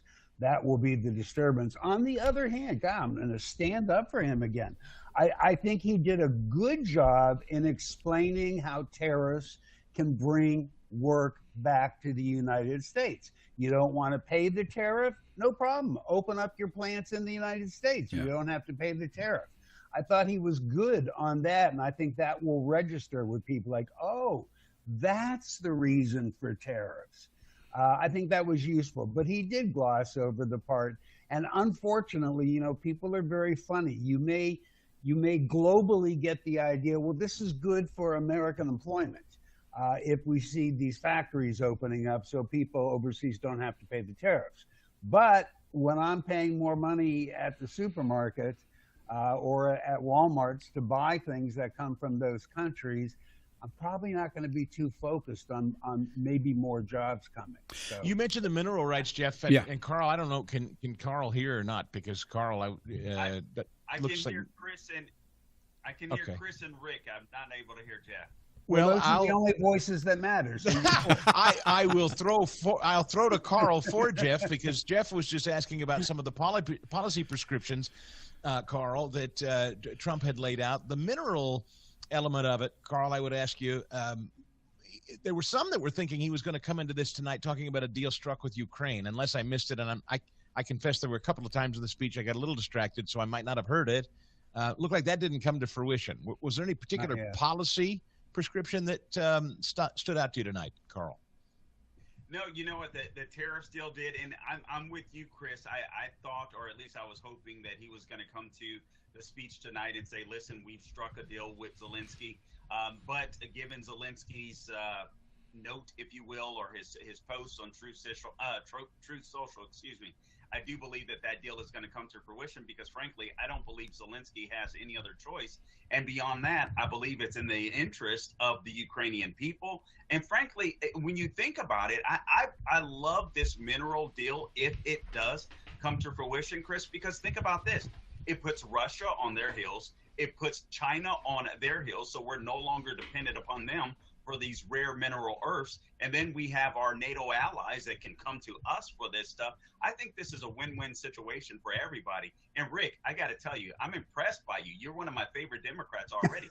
When you spoke about, I'm gonna lose my union card. When you spoke about tariffs, I think you're absolutely right. Listen, I think it's a benefit. I don't think we can slap enough tariffs on China. These people that are flooding the markets with their cheap products, China isn't doing well. They're not doing well. Their economy isn't great. So China needs to export. So I think this is a good thing. Now, I do think it's a little different when it comes to Canada and Mexico, but I will say this. I do think that Trump did an effective enough job. I would have liked him to explain it a little better, but I do think with tariffs, you kind of have to be a little simplistic, and especially in a speech like this. And I think if people understand April 2nd, reciprocal tariffs right now, Canada and Mexico, quite frankly, everything that we purchase from Canada or that comes into this country from Canada, I got to be honest, I'm not that concerned about, because we send so much more out to Canada. And I think that Americans will just change their shopping habits. But quite frankly, don't forget, particularly as it pertains to China, there's going to be retaliation. So while maybe that part won't hurt you and I as much, if you are a bean farmer in the Midwest who is hugely dependent on exporting to China, when they slap theirs on, that's going to be really rough. And he did talk about that, to be fair. But that's going to be rough. We can deregulate here in the United States, and we can allow our farmers to sell locally, not have to go through the FDA, and we can bolster farmers right here in the United States of America, and we don't have to worry about China. And we can do it. There's plenty of states within the United States whose soil is absolutely amazing, whether you're talking about Iowa, whether you're talking about California. Florida, not as much. That's where I am. Right. California, you can literally spit in the ground and grow something. That is, you can get rid of Democrats and all of the regulation out there. So I think eventually we'll be fine. Well, I think There's not going to be any water to grow anything. Trump opened up all the dams. If I could talk a little bit more about the tariffs. Listen, hopefully Democrats will get kicked out of office one day in California. I'm born and raised in California, and it was a great state when I was there. And I was a little hood rat. I didn't even know much about politics, so I didn't realize how good I had it. But Republicans were in charge when I left, Pete Wilson being the last governor that I recall, and the state was a great state. Not anymore. Carl, I know you can't hear Jeff. I know Jeff wanted to jump in here, so maybe I'll be the go-between between Jeff Chris. and Carl. So yeah, you're Carl, the middleman, right? Please go ahead. I do want to bring up and maybe put a pin on this tariff thing and just give my 2 cents worth. I do agree with what Carl has to say about allowing American farmers to really strive here and to make up part of this. But this is going to be a very big hill to climb. Right now, our U.S. exports to China is soybeans, and that comes at $22 billion annually. We're just not going to be able to make that up. There's just no way we can do that. So I really, truly believe that these tariffs are just a negotiating tactic. I don't think they're going to be here. Chris, Rick, Carl, you can disagree, and I'd love to hear it. I don't think they're going to be here 30, 60, 90 days from now. I think these are all bargaining chips that Trump is using to get better concessions from them. I think those retaliatory tariffs with other countries, which he mentioned in his speech tonight, will probably remain, but they will be small. And I really think that these tariffs are not going to be a long-term thing. Maybe that's the reason why he glossed over it. But one thing I wanted to bring up and get the gentleman's opinions on it was what I thought was a very, very powerful part of the speech tonight, and that was Doge. I don't know if you've talked about this yet, but I thought it was quite amazing that the president was spending some time giving specific details about the money that they found that was being wasted. I'm just going to go through not the long laundry list that President Trump went through, but just a few. $8,000 for transgender mice. Who thought that that was even a thing? $101 million for DEI for the Department of Education. $14 million for social cohesion for Bali. And that was one of the points in time where you could say that Trump was having fun with it. It's like, who even thought there was such a thing? And then $40 million for social inclusion of sedentary migrants. And Trump says, whatever that means. Again, going back to, gentlemen, it was a moment where it was very impactful, yet it also seemed like he was having fun with it. Well, I know. Yeah. Go ahead, Rick. I know earlier Rick had said, Jeff, before you heard, I think before you connected with us, Rick was not keen on the laundry list of Social Security payouts. No. He thought that was over-exaggerated. How about the other stuff, Rick, what Jeff just laid out there? See, this is what's interesting. I don't know. I mean, first of all, I have to ask Jeff, what does he have against transgender mice? What'd they ever do to you? That's an awful expensive mouse for $4,000, I'll tell you. All right, so here's the problem. Had I done the research I did on the Social Security numbers that he claimed, and it turned out to be accurate, I would have instantly bought everything he was saying about those other things. They sounded correct to me. They sounded real to me, and if they were troublesome. But after the Social Security stretch, it's like I don't know whether to believe it or not. Now, tomorrow, I'll start researching it to see. And if what he was saying was accurate, I think they were great examples of government waste, except for transgender mice, which I do not have a problem with. You know, I specifically like, and this is a little off the beaten path, but back to kind of tariffs for a minute, Jeff, when he said, this is the kind of thing that Trump excels at, is communicating on a very basic level that a dopey guy like me who doesn't know economics can understand. It's pretty easy to understand a guy when he says, whatever they tax us, we tax them. Right. Now, I realize that's not a sophisticated brass button, cologne and cufflink Wall Street Journal bit of nuance there, but most people understand that. We can't sell our goods to Canada without paying out the nose. We can't sell our cars to Germany without paying out the nose, if at all. Yet they sell here, and we don't we don't tax them accordingly. And he just simply said, whatever they tax us, we're going to tax them. I think that plays. Carl, I'd ask you to add on while I've got you here and I'm the middle guy. You think that plays well out there? Yeah.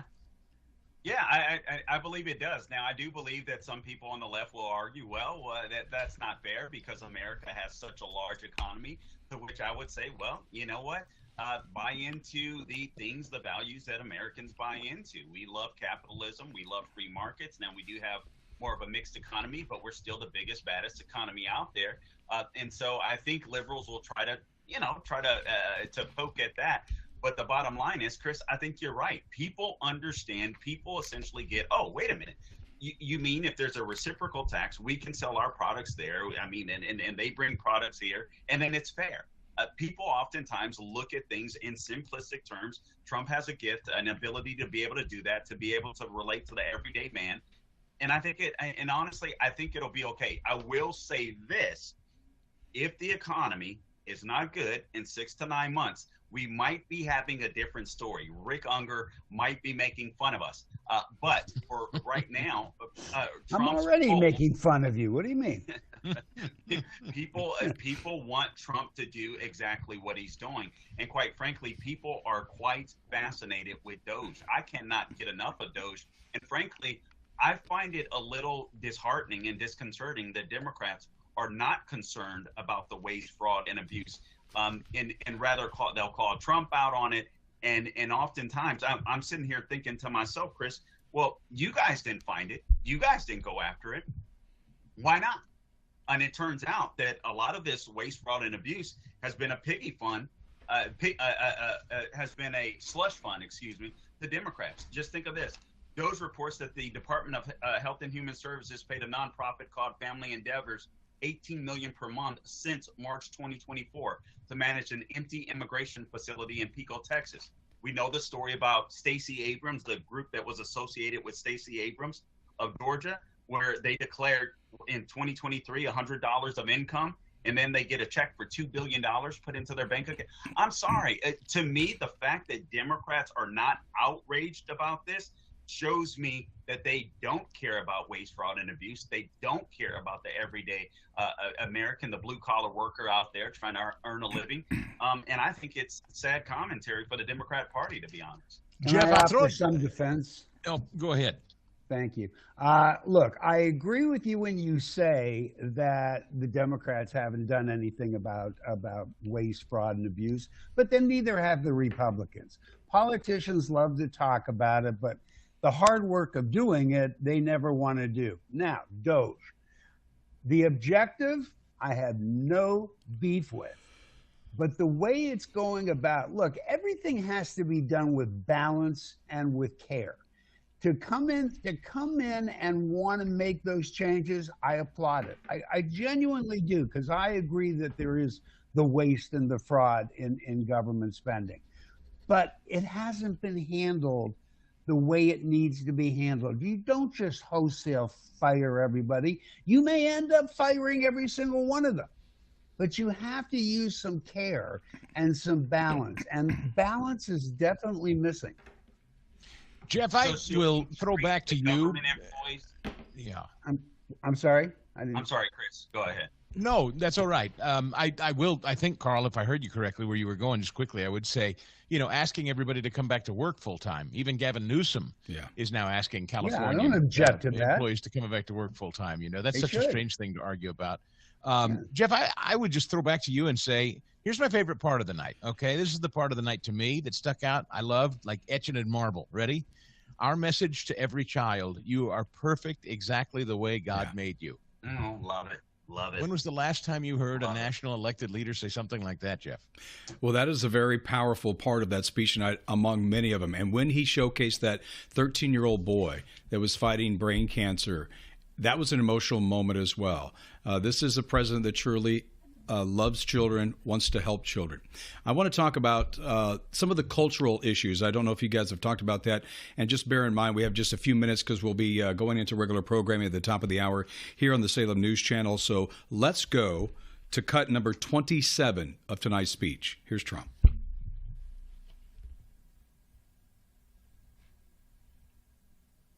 Okay.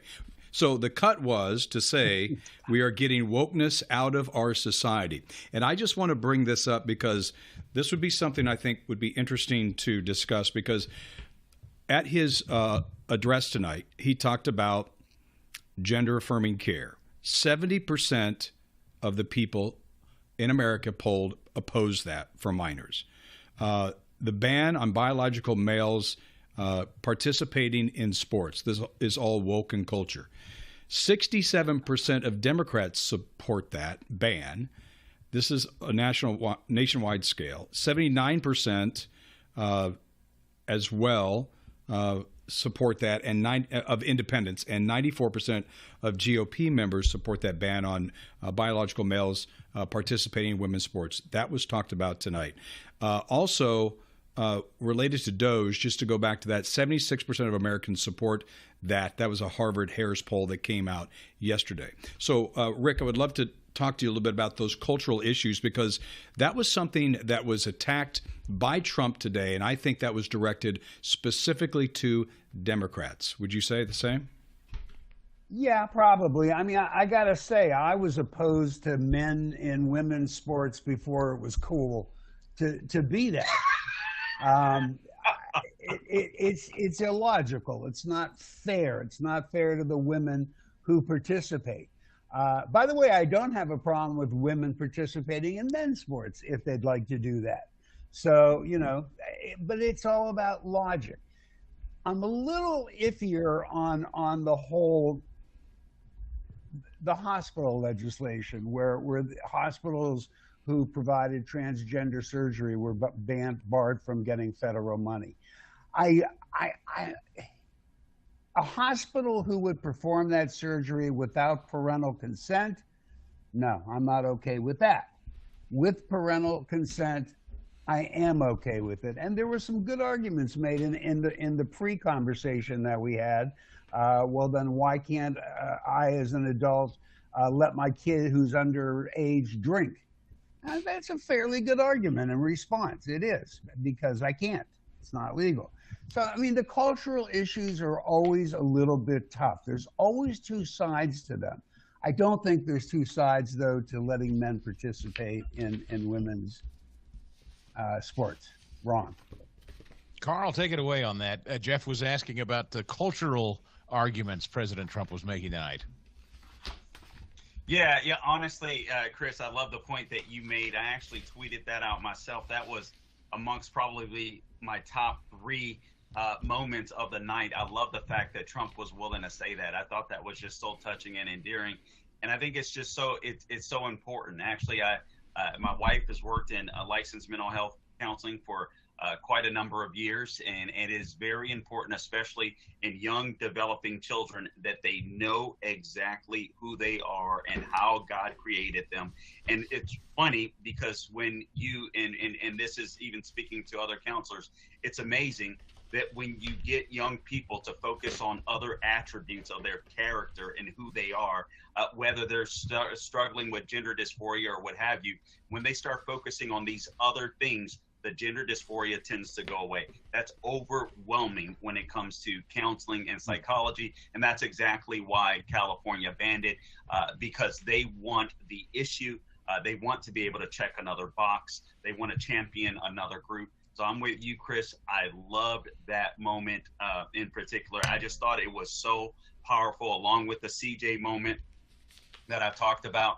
And just one more mention, if I could, even though this isn't necessarily cultural, I got to say, I love when Trump mentioned the borders and then said, it turns out all you had to do to fix the border was to elect another president. And then you have, I mean, I just thought that was so powerful. And I know to Dems, I know it was kind of cutting, and I get that. But honestly, it was just so convicting. It's sad that we've been gaslit for 4 years by a Biden administration and an administration that lied to us about his mental acuity and about the borders. And Jeff, I'll wrap by saying when Trump said, I was saved by God that day in Butler to make America great again, I truly believe that. I truly believe he truly believes that. I thought that was another powerful moment. Well, gentlemen, thank you very much. That is going to wrap up our post session here of analysis on Trump's address to the joint session of Congress. The 47th president spending his 44th day in office addressing the nation this evening. Brought to you live here on the Salem News Channel. I'm Jeff Vaughn, live in Los Angeles. We'll continue this throughout the day tomorrow. I want to thank Carl Jackson, SNC host, along with Chris DeGaulle and Rick Unger, as we continue this discussion tomorrow throughout all the different programming here on the Salem News Channel. I'm Jeff Vaughn, live in Los Angeles. Thank you so much for your time, and always consider the Salem News Channel as your news source. Have a great night.